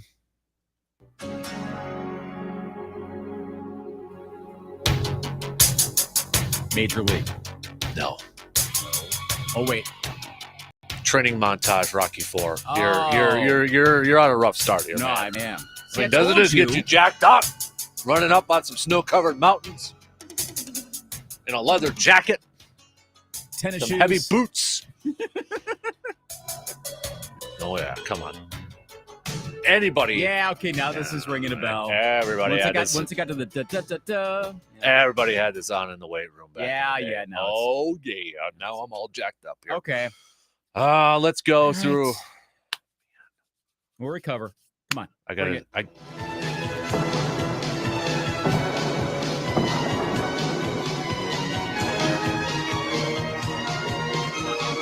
Anything? I think you're gonna need to bench me for a little while.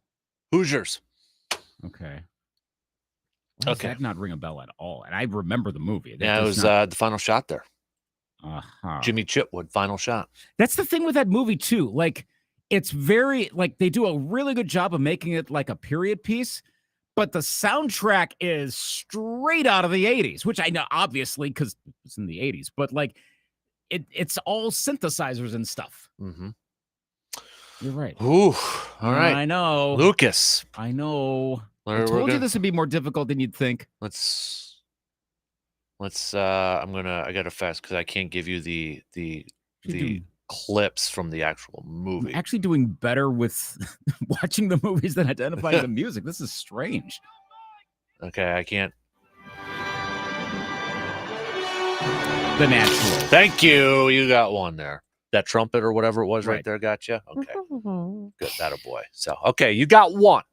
You got one, which was pretty good one. Just right got a there. Bronx cheer off of that. You know, that's the thing when I'm playing these. I gotta wait for the ad to play quick here for some of these. A little bit here. Some of them played right away, but the other one I gotta wait for the ad here. Okay, I got. Come on, I'll get the. Don't have the audio. Let's just.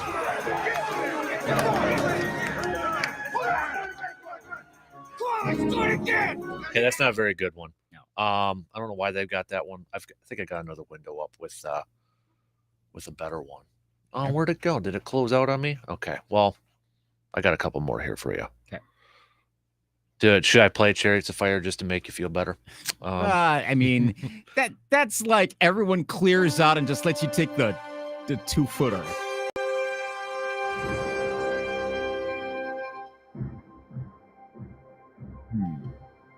I can picture this already in the movie. Oh gosh, what is it?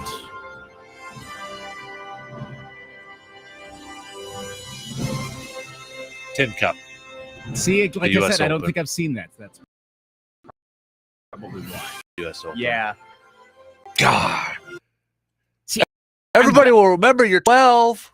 Honestly, I'm better Whatever, with so. with pops than I am with like the theme song from so and so as opposed to scores. So I don't know. You might know the song. I don't know if you'll know the movie. Okay.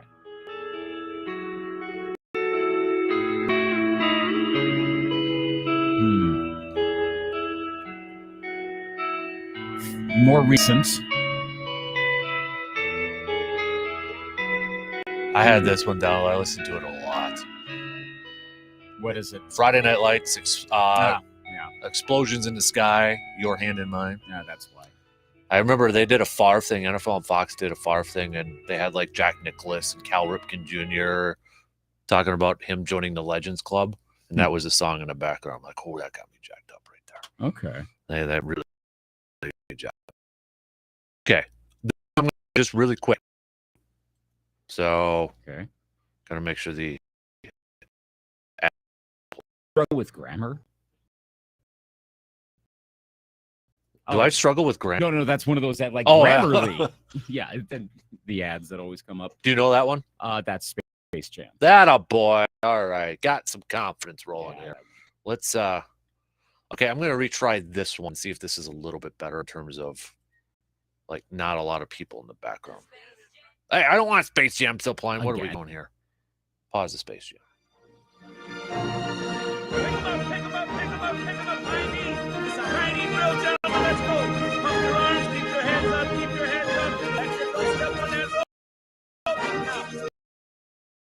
Anything? I almost feel like I should know it. I think it's one of those, as soon as I tell you, you're going to hit yourself. It is real, boy. Nice work. I was worried there for a little bit. I was a little bit worried that you weren't going to get the Rudy one. There's a little bit of an off-balance shot there. It still went in. That's the point. So you should get this one. Gosh. You absolutely get this one. Because you might play it on your... Oh, my other... Oh, gosh. Come on. Karate Kid. Yes, thank you. All right. We don't actually play What?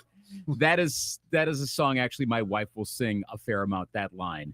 You're the best. Yeah, you're the best, because she loves Karate Kid. That a boy. Old school. I think that's all I got. Let me just kind of go through some of these. Any Robert Tepper out there? Who the heck is that? Like, No Easy Way Out? Oh, yeah, Rocky Ford. No, that would have been too easy. That would have been way too... Okay, we got one more here after the, you know what, loads. The ads loading. Ooh, no. We got two more coming. This is a good one. I don't even know what this one is, but I know the movie. Okay. So we're going to do it. Let's see here. I got to go through the monologues here. Nope. That'll give it away.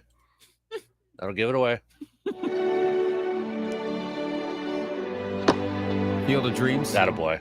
Where everybody cries. Yeah. Which is odd, just off the three notes. And if you didn't put that in context, I'm not sure if I get that, but like there's somebody just like, yeah, that's it. I don't know what this one is, so. Oh, now I do, yeah. Now I can picture.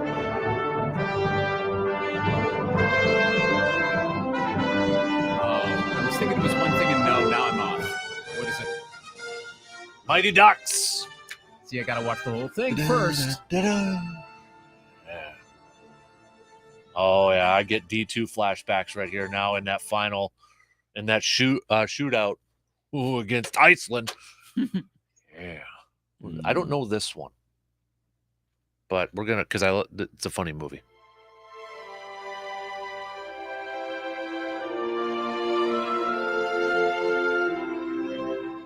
It was a movie we did not mention.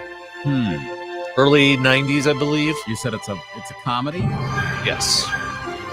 His name was actually mentioned, though. An actor in this movie was actually mentioned earlier. Oh, boy. Angels in the Outfield. Oh, and I've seen Angels in the Outfield. It's been a long time. I'd probably about when that movie came out is when I saw Angels in the Outfield. Tony Danza. Yeah. Tony Danza. No, we're out of time now. So okay. Not too bad. Okay. Yeah. And the scoring is a little bit tougher for me. Mm-hmm. The instrumental ones, but yeah, I was a little disappointed in the first one though. Remember the Titans? I thought again now the closing music, the climax music. That's the one I would pick that out immediately. Okay, that's the one from the one NBC uses on the Olympic close, the credits. That's the one I would get. The montage, the tearjerker. Yes. Okay, I'm gonna see if we're thinking of the same one. I'll play it coming up. The Backside George Reverse one, if that's the song that you're thinking of. So we'll get to that. Because I love that play. So, all right, 2 in, 1 more to go. We'll be back in just a couple more minutes.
Hulk Hogan via satellite, Captain Lou Albano, Cyndi Lauper, and others. Wow. Okay. Yes, That's and Roddy Piper, yep, in the kilt. perfect. He's there. You got to. The thing that prompted me was a scene during Patti LaBelle's performance when Kareem Abdul-Jabbar comes out and starts dancing. Then Pee Wee Herman comes out and starts dancing. Then Roddy Piper comes out and starts dancing. Yeah. 1985, baby. You ready for this? Yep. You have not seen Little Giants. No, Okay. I'm not. So The legendary Rick do us all a Moranis. favor. Rick Moranis. Kick some butt. What kind of play you got for this situation? How about the annexation of Puerto Rico? So with 4 seconds left, No, because everybody's got the back computer on the field for what sideline. figures So. to be the final play of the game.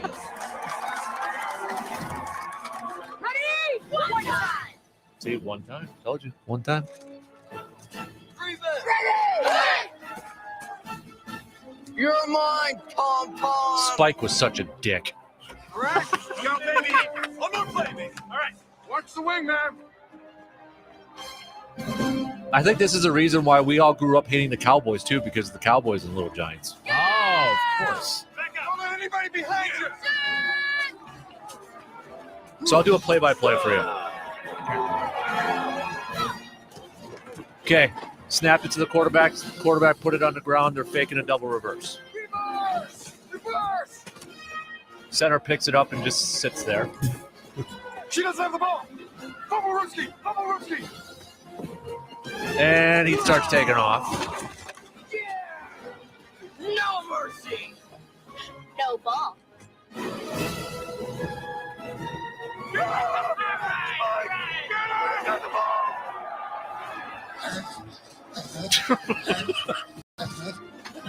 He laterals it backwards. Quarterback picks it up.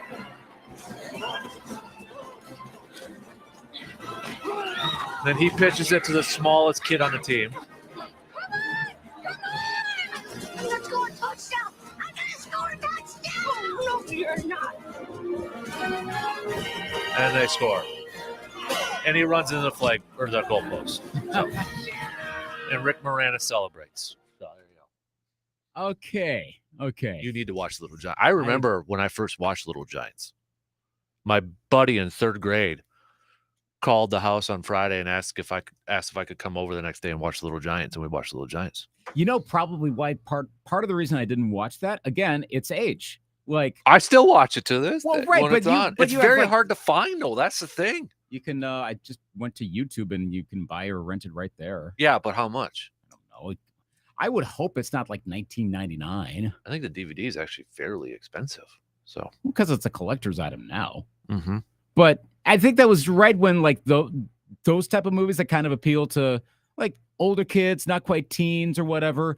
I just passed out of that era. So like Angels in the Outfield, Little Big League, yes. But then like you just get to a point where you're like, yeah, I'm not so sure I'm into Little Giants. Okay. And so if it had come out like maybe 2 or 3 years earlier, probably would have seen it. You got to watch it, though, dude. I mean, come on now. Yeah. There's Well, now I do with all, after this morning, definitely. I mean, you got John Madden rolling up in a bus. That's where he got the Yes! idea Oh my gosh. for the annexation of Puerto Rico. Emmett Smith, Bruce Smith, intimidation. Yeah, that's all. I could just do one-liners from that movie all the time. Well, and it might actually be a little easier to watch anyway. What with, again, when you watching any TV and you tend to have your baby around and you don't want to watch the villain from Stranger Things on there, something like Little Giants is way more acceptable. So that might end up being background stuff that, You should. I would not be surprised if I get to that in the next couple months or so. Here we go. What's the use? I am a dipstick. A dipstick. I'll never get to play. Hey, kid, you got a second? Me and the guys have to get to a banquet in Canton, you know where the Hall of Fame is, and we took a wrong turn somewhere. Look, we started out here on I-70. We're coming across here. We went up 104, and we took the 49er. Then we were going to take a shortcut. So we go 10, 12, 48, and we have to hit Canton. Damn, we have to hit it hard. I don't know where the heck we are. Yeah. I love it. Oh, I love it. Guys? Now what? Let's play some ball. Yeah. I love this movie so much. John Madden just shows up and starts. Yep. I mean, the Bringing up typical, plays. yep, on the map with the Sharpie and everything. Yep. It's perfect, Oh man. my gosh, that's great. I love the. Listen, what if you tried this? You know what this is called? Whoa! Intimidation. Bruce Smith. Now, tomorrow when you go to the game, you don't want to be intimidated. So let me see your game face. Yeah. Oh, gosh. Oh, man. I forgot how much I love this movie. So. Is that a case of classic sports star bad acting? Not bad, actually. John Madden. Here's your When we were motivational kids, speech. We used to race our bikes down Cherry Hill every day after school. We'd race every day, and he'd always beat me. But one time, See, one time. I beat him. You beat Kevin down Cherry Hill? Yes, I did. He ate my dust. Big deal. One time. You know? One time. One time, man. You can, get motivated by Rick Moranis on your own time there. What But- else can't? Okay. I love that movie. One time. One time. It's right before Rick Moranis disappeared, too. Yeah, but I think I know he's back. he's kind of back. Did Yeah. you see him in those Ryan Reynolds commercials? Yeah, there was like, what? He's back. What? Yeah. Like all of us collectively sat up when we saw that. Yeah. But yeah, that was about the end of the Rick Moranis era. He had a solid run. It was I just introduced Hudson to Honey, I Shrunk the Kids a couple weeks ago. Solid choice. Yep. Seen that. You've seen Spaceballs, right? Yes. Yes. I know that's like your favorite movie, It's- isn't it? Well, it's Or one of them up there. it's up there. I mean, I got the poster in my Mhm. office. Yep. Yeah. Yeah, he was like everywhere. He was. and I think Ghostbusters. it was like personal stuff. He was just like, I think his wife passed away and he was Yes. taking care of the family. something So, like that. but yeah, I mean, he could have raked in, but yeah, he was taking care of his family. So, Props to him. wasn't it a couple years ago? Like some dude assaulted him on the road, Yes, or something like that. too. Like Like somebody just punched Rick Moranis or something like right. Like that. why? Who does that? What? A bad person. Well, yeah, but it's Rick Moranis too. He's like a Canadian legend for crying out loud. Maybe they didn't know who he was. Still, you just You don't go and punch a person. somebody I on don't a. just walk down the street and like, hey, you. Yeah. Well, wasn't there like that sensation, YouTube sensation, or that was like that stupid trend where people were just like randomly going up and like punching people on the street? Yeah, that, or there was something like that in schools where it wasn't maybe punching, but it was just like, Yeah, it was some Just stop. stupid thing like that. why? Okay, cool. Yeah. Did you even go viral off of that? No. Yeah. Just Done. on Rick Moranis? What? Yeah, don't do that to Rick Moranis. Don't do that to Rick. So, okay. You gotta do some stock reports? Yes. All right. I kind of already did my stock riser from in the first hour, but I went with Christian Yelich as my stock riser. I think he's found a new role as a leadoff hitter with the Brewers, batting over 300 in these last 25 at bat. Let me bring it back up just to give you the accurate number. But a couple of hits again last night in that leadoff spot for crew. I know, some people are like, well, he's not getting paid to be a leadoff hitter, but I think you've got to put him in a position to not only affect the games themselves, but put him in a position so that he can be a contributor to these games. Yeah, he collected a couple of hits last night, scored another run, but in his last 2085 with an on-base percentage of a 515, and even if you expand it to his last 59 at-bats, he's still 271. So I'm going Christian Yelich. Okay. I'm going to go Andrew McCutcheon. That was my other one. Yeah. That was my second one. Yep. 3 home runs in 6 games. Batting average is now up to, it's actually a little down from a couple days ago, but still it's way up now. It's up to 314. And I know he's been sometimes fielding, but for a guy who's ostensibly your designated hitter, those are the kind of numbers we want to see. We want to see that's his OP, that's his on-base percentage, 248, but that's above the league average. So still better than normal on the season. We'll take it. And he's picking up the pace a little bit more. One home run from May, what is it? I'm looking at it from May 21st, didn't have another homer till June 12th. And now, again, 3 in 6 games. And again, that could be a short stretch, but hey, the numbers are increasing. He's at 248 batting average. I like it. Mm-hmm. Stock rising. Yep, I completely agree. My stock fallers, I'm gonna go with the NBA because it's this whole tampering thing. Bucks got swiped a second round pick, but you're telling me that weird, John Wall's already gonna go with the Clippers after his buyout. Oh, all this other stuff. Can we just get rid of the whole tampering thing in all sports? Yeah. It's so dumb. Even if you have the quote unquote legal tampering period. I mean, give me a break. We all know what happens. And it's the picking and choosing, it seems like, of like penalizing certain teams. It's ridiculous. Get rid of it. Yeah. Get rid of it. So that's my stock faller. Yeah. I know there are certain rules with I think there's a certain type of tampering you can't do. I guess that's what the Bucks must have done. I don't know what it was, but it must have been, I guess. Mm-hmm. So no. Stock fall that actually, I mean, they're still in first place. Their offense pick up again. Had a good pitching performance last night from Winder, but I think the Twins pitching overall, I'll say that the Twins pitching situation, stock falling between their pitching coach leaving mid-season.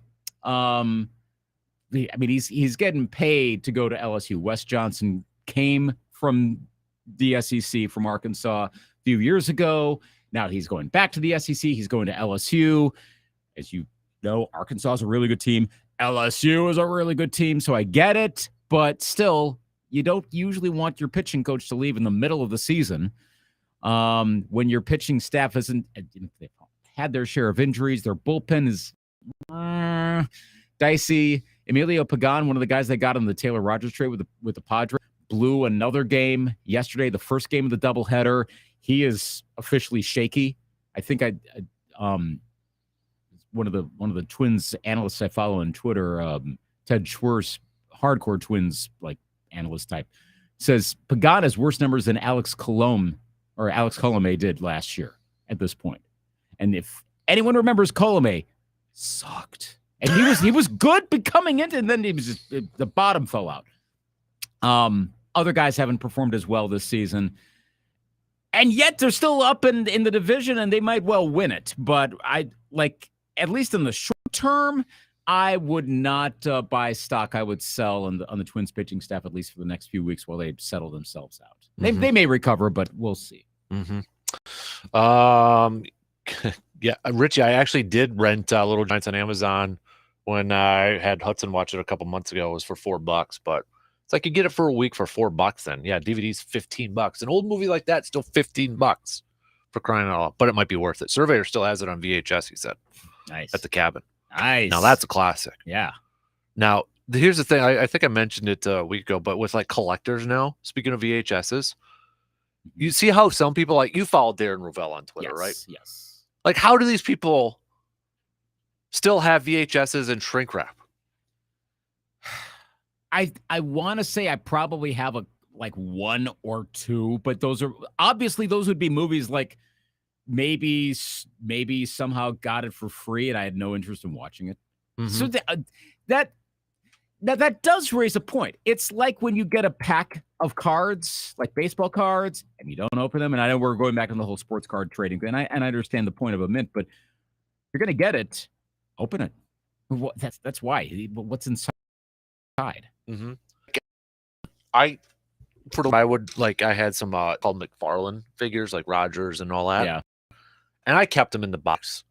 But then I got to a point, I'm like, I'm not going to get rid of these, so whatever. And I opened them up. Now, I will say, I do have a Donatello Ninja Turtle still in the package. Nice. But, that's mostly because I don't want the kid playing with it and losing the little pieces. I would keep it. Okay. I would open it and then put it back in. Which that gets to a bit of a sore spot with my wife, where she's like, "Okay, get rid of the packaging." I'm like, "No, what if I want it? Looks decorative." She's like, "No, get rid of it. Why are we keeping packaging?"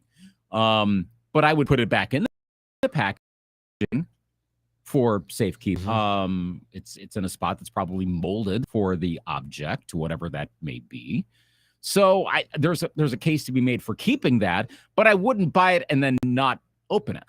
I want to exit on it. That's why I got it. Hey, this is cool. Yeah. Oh, okay. So I just Googled the most expensive VHSs sold. Gosh.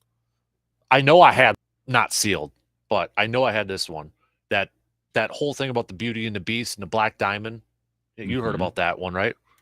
It's like got the Black Diamond. I think it's on the bind of that. I have not. I'm looking it up right now. Well, that sold for a cool, just like literally a couple dollars under 240,000. That was the number one easily. I don't know. Yeah. But number two, Star Wars: A New Hope was 35,000. That's a big drop. Now, this is an article from 4 weeks ago, but this is what made me go, oh, because I had it and I don't have it anymore. And now I'm really upset with myself. I should be upset with myself more with that Beauty and the Beast one, because as a kid, I don't know if anybody was like me, but as a kid, you always got Disney movies as a gift.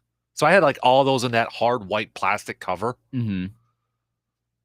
Teenage Mutant Ninja Turtles is at number 3. Oh. I had it. It was always at my grandma's. I had 3 VHSs I always watched at my grandma's. Teenage Mutant Ninja Turtles, the original, because they always had a Pizza Hut commercial before the movie started. But in the movie is Domino's. But they always had a Pizza Hut commercial at the beginning. That was never arranged to not have a conflict? I am weird. Right? Like that would never happen today.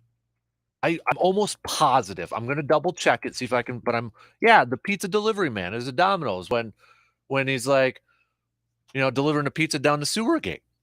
I'm watching it right now. It's a Domino's man. But I know the commercial is Pizza Hut because it would always end making it great.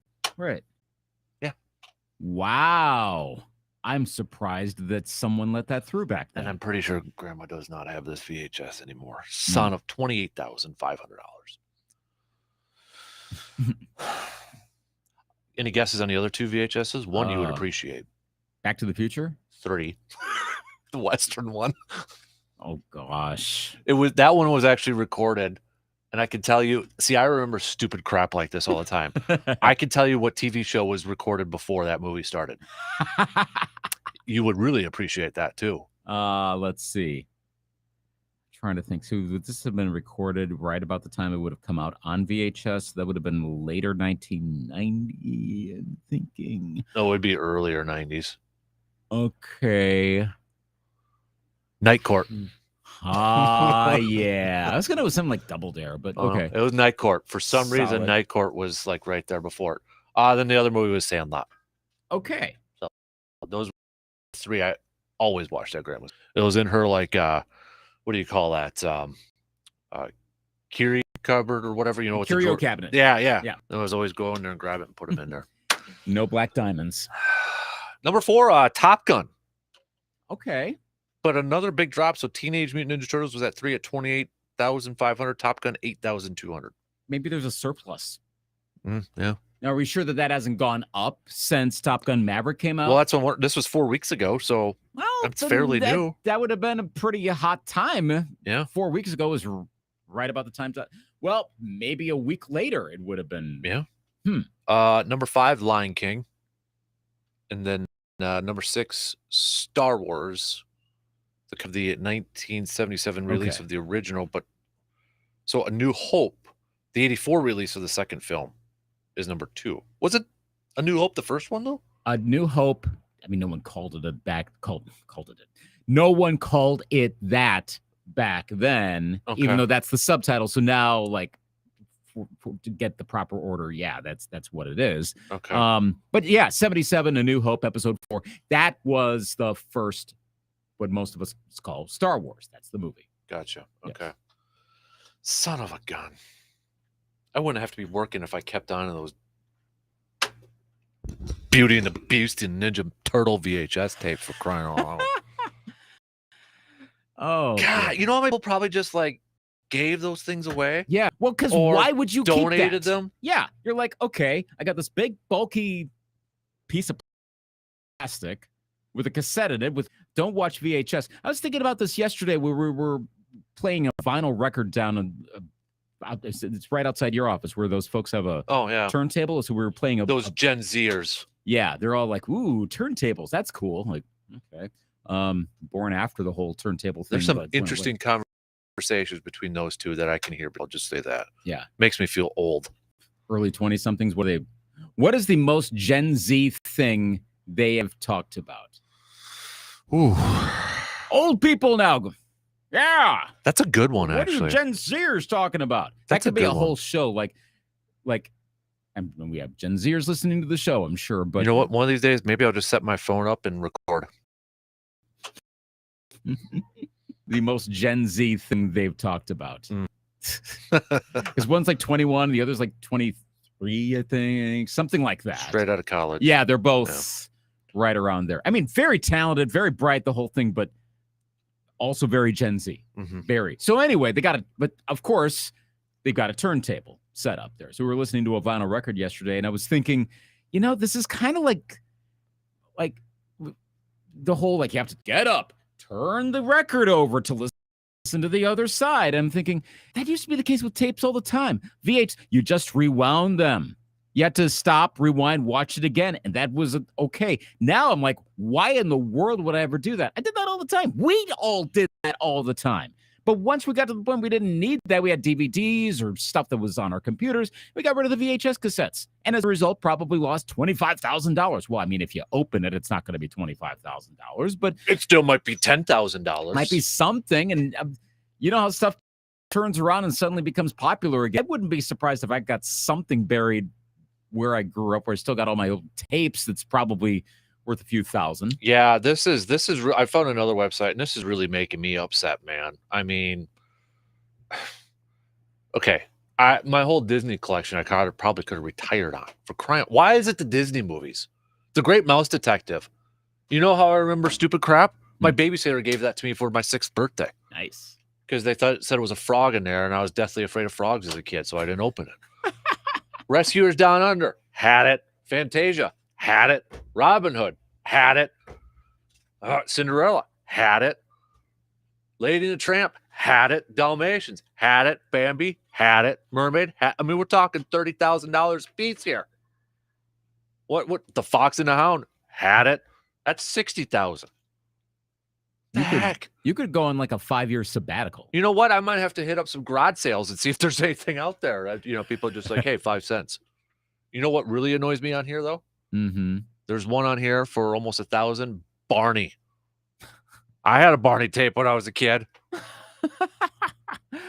I'll admit it, for $1,000, I had a Barney tape. You actually had a Barney. I did have a Barney tape. Yep.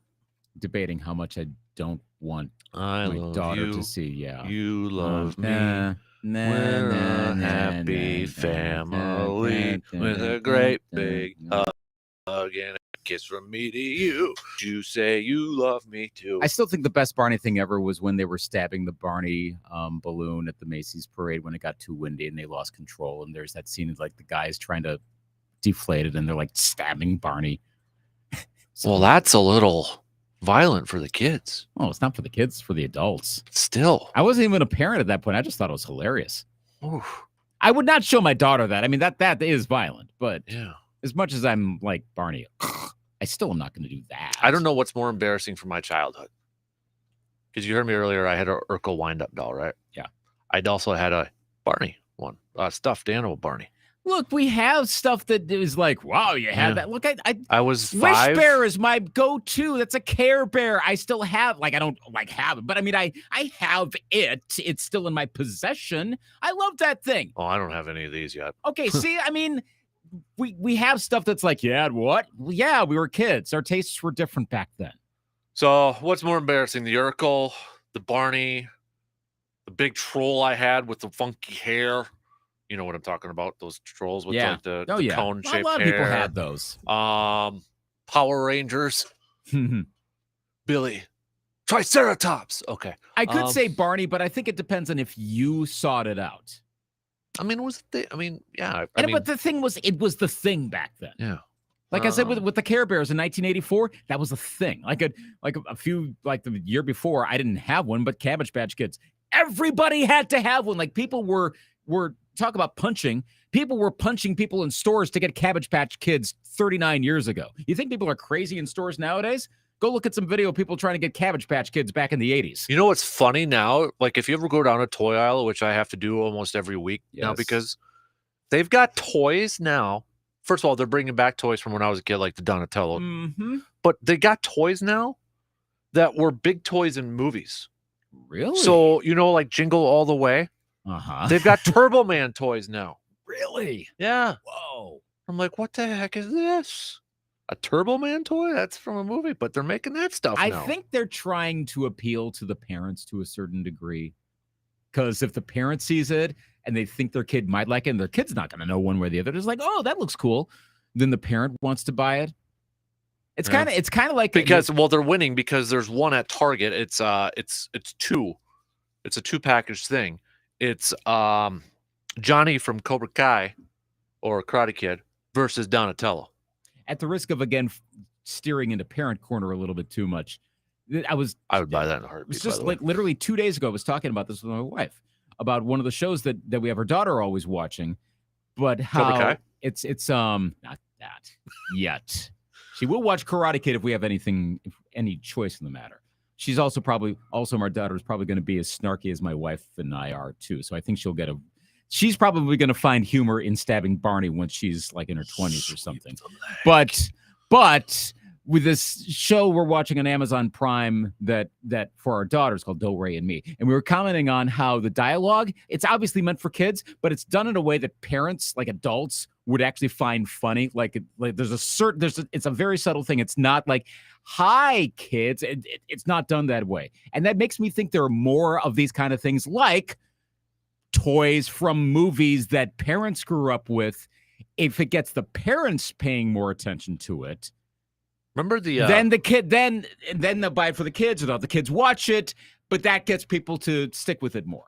I got sick of Barney. Yeah. I don't know what it was like around here, but when I was a kid, WGN, Bozo. Yes. Let me ask you: did Bozo invent beer pong? Maybe with that game with the buckets and the ball, and the kid, had to remember that game. He had to throw the little ball and I remember the bucket. watching it. Yeah. So I mean, do we have to credit Bozo for coming up with beer pong? I mean, probably indirectly. So, yeah, I think. Lasting memory of Bozo is that he's the inventor of beer pong. Just remember I remember being so excited because back in the late 80s, didn't have cable, but my grandparents did down in Rushford, Minnesota, and we'd go down anytime we'd visit down there. Morning, I turn on WGN and watch Bozo. Best thing ever. Yes, that was so I just cool. remember watching him early in the morning. Like for some reason, it was always early in the morning. Yes, it was, because I have this vague memory of having it on, watching it down in their house, and it's still like kind of dark out. I could be conflating memories because, again, I'm like 8, 9, 10 years old, but I definitely remember being like, oh, okay, yeah, here's Bozo. Oh, it was the coolest thing getting to watch that. Yeah. Now I look back on how creepy it kind of was, though, too. Clowns creep me out. Yeah. I don't know why. It's probably because I watched it when I was like 7, and it was on my little black and white TV in my room. It was like on TV. It was because it was a made-for-TV movie, I believe, at first, wasn't it? Yeah. The first one with John Boy from the Waltons on there. I don't recall. I think it was. But anyways, I remember watching that, and the shower scene freaked me out. So. But I don't know. That's why they don't scare me. They just kind of like freak me out. Yeah. Like one time when I was working at the Y, there was a kids fest at the gymnasium at Lincoln, the high school in Rapids, and they had a mime there walking around, which kind of freaked me out.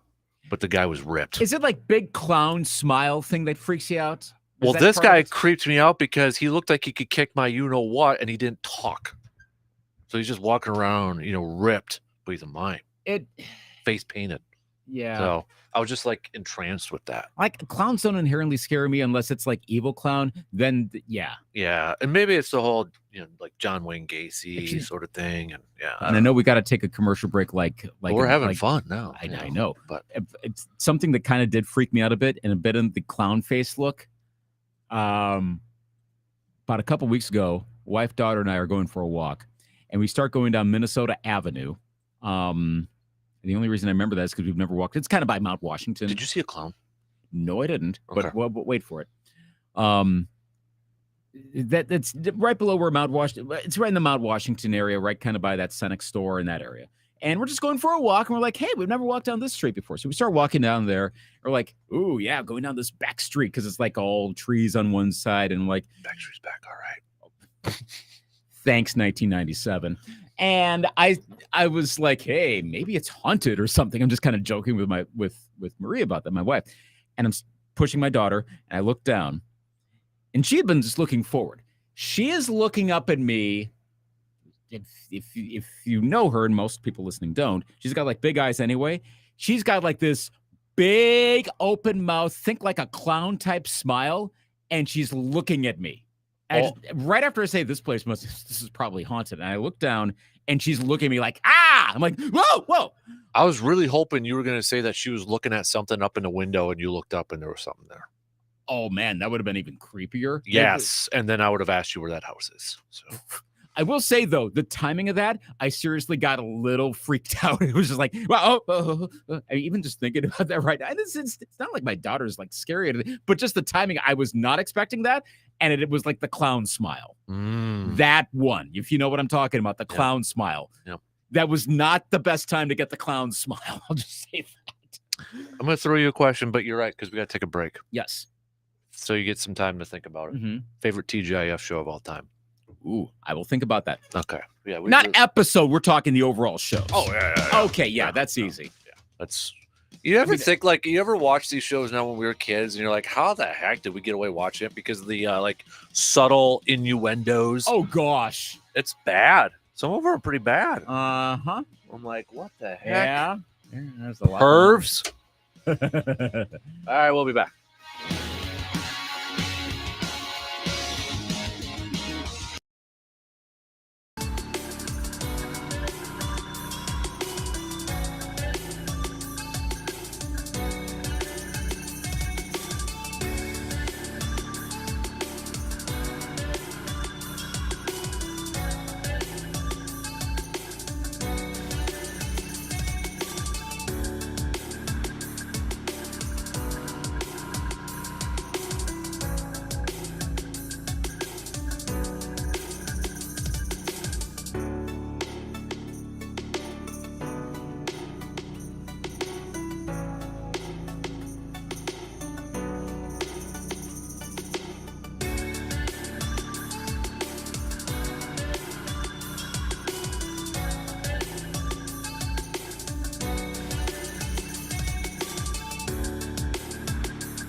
2019. But if you count the classic era TGIF, Family Matters would be one, Step by Step would be number two. I was never into Boy Meets World, but I have seen a lot of it since because there was a whole run about a couple years ago. My wife started watching like all the Boy Meets Worlds because she watched it growing up. So she started watching them all in order. And so as a result, I think I've seen now almost the entire run of Boy Meets World. Only it was like 2 years ago. Cousin Cody was the guy's name. By the way, I can't believe I wasn't like into Boy Meets World at the time. I would have had such a crush on Topanga. Oh yeah, totally would have. But I just missed it. We actually, my wife's got a few of those seasons on DVD. So, really? Yep. Wow. Yep. I'm gonna go with two. So Perfect Strangers is me on there, but I'm gonna go with two underrated, not very popular ones here. Okay. Do you remember? Since we're in a theme song type of mood, remember this one? Is this the dinosaurs? It is. Yes. Yes. Not the mama. Not the mama. I loved that show. Yep. Yes. Good call. Yep. Dinosaurs. I had good call. I had the toys as a kid. Oh yeah. I don't know if I counted as like, again, TGIF, that there's a certain vibe, but it was on for 2.5 seasons. Mm-hmm. Well, really 2 if you count like half season here, half season here, half season there. And here's the other one. You'll know it right away. I'm gonna play this song. What's my theme music? Hanging with Mr. Cooper. Yeah. With Rodney Pete's wife. Holly Robinson Pete. Yep. Holly Robinson Pete. Mr. Cooper. Oh yeah. Sabrina the Teenage Witch. Yuck, I hated that show. Wow. I did not like it. I don't know why. I just did not like that one. Really? Nope. Wasn't for me. Didn't like it. Become its own thing now. The I mean, I Hughleys watched were it. on there I for watched. a while? Yeah, I forgot about that one. But okay, this kind of shows your age, I think, a little bit. Surveyor went Freaks and Geeks. Was that on TGIF? Was it? Again, I'm looking at the official page. Freaks and Geeks recent? Come on, when was that? Oh, show? I remember Two Guys, a Girl, and a Pizza Place too. Ryan Reynolds.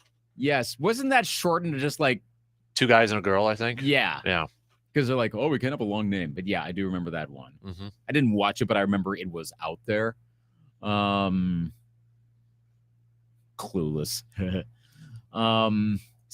Speaking of movies that were turned into TVs that bombed, that's one. Yeah. Yeah. Yeah. Was Freaks and Geeks on there?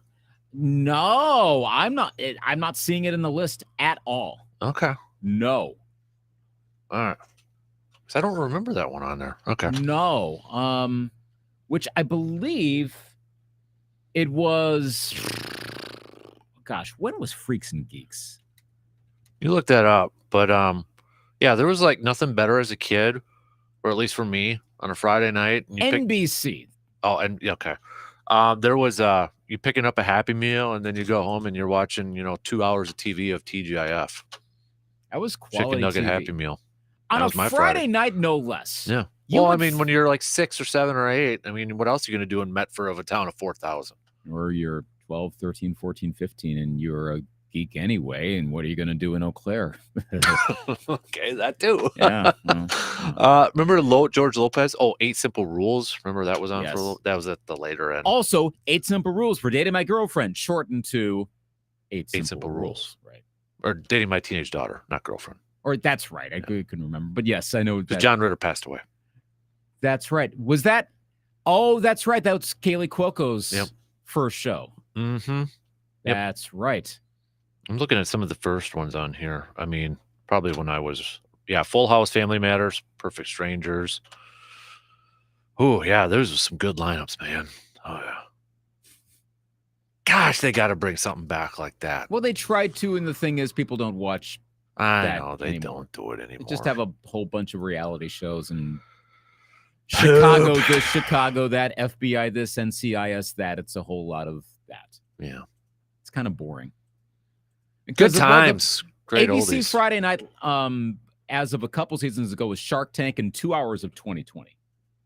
Oof. Yeah. Okay. What the kids won't know these days anymore, Lucas. Hey, by the way, the TGIF Wikipedia page has a section, a very short section, devoted to Steve Urkel crossovers. that he made crossover appearances on 2 other TGIF programs. Can you name the programs? Okay, this is a great question. So can I name the programs? There were, yes, 2 other TGIF programs. You don't have to name the episode. Okay. If you remember it, bonus points. But 2 shows on TGIF featured a Steve Urkel crossover. So he just like made a guest appearance. Yes. Okay. Okay. One of them, if you need any clues, I can provide clues. Don't give me the clues yet. Okay. I am gonna go with Step by Step for sure. Okay. Is that and then that is that one. Okay. Season 1, episode 2. So that was clearly a You would boost the show move. Yeah. Now, you'd think maybe it would be Perfect Strangers because of the crossover, but I'm not gonna do that. So I'm gonna go with Full House. Correct. Yes. Season 4, episode 16, Stephanie Gets Framed. Oh yeah, that yeah, I know that episode. Yep. No, I don't. Sure you do. By the way, the revamp of Full House on Netflix was awful. So okay. By the way, did you see Jodie Sweetin got pushed over the other day in an abortion rights protest? No. Like she was protesting. I didn't see the video. It was on TMZ. Oh. But like I guess she was protesting and then somehow she got pushed down. What? People are punching Rick Moranis and now people are pushing over Stephanie Tanner? Yes. What's going on here? I think it might have been an accident or maybe it was someone trying to arrest her. Point was it said Jodie Sweetin gets pushed to the ground at protest. Yeah. So like, oh, okay. All right. Well, man. Stuff gets violent in your later years. Mm-hmm. Man.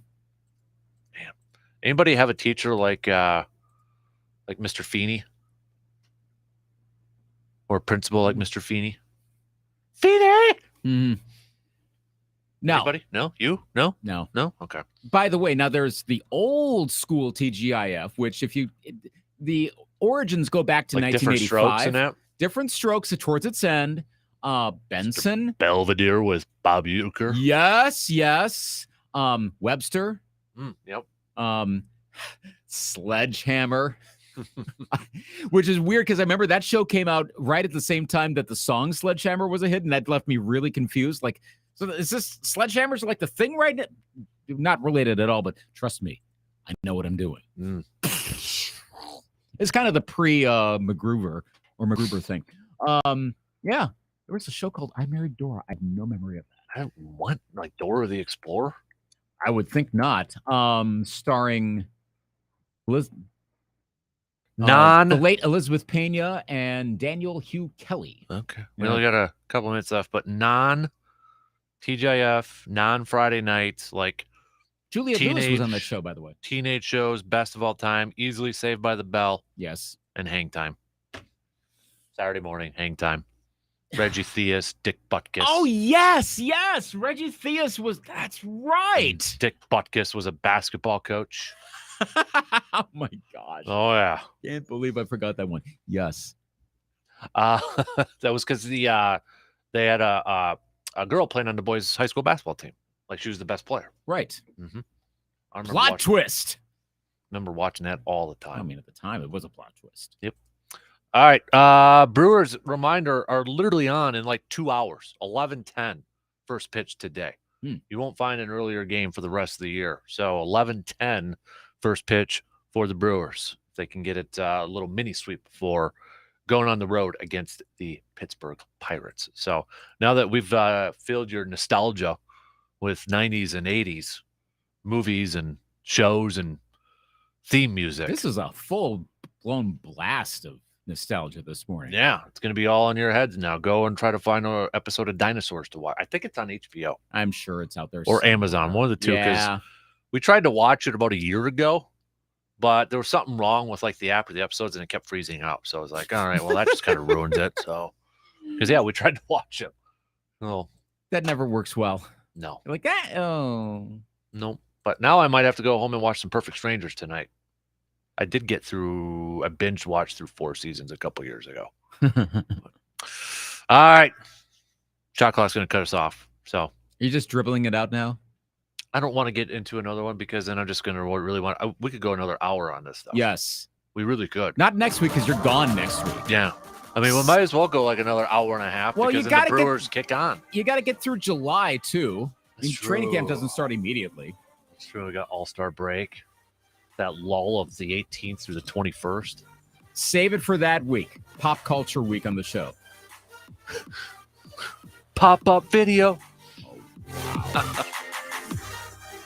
You're listening to the Dan Patrick Show on WAYY Eau Claire, W286CK Eau Claire.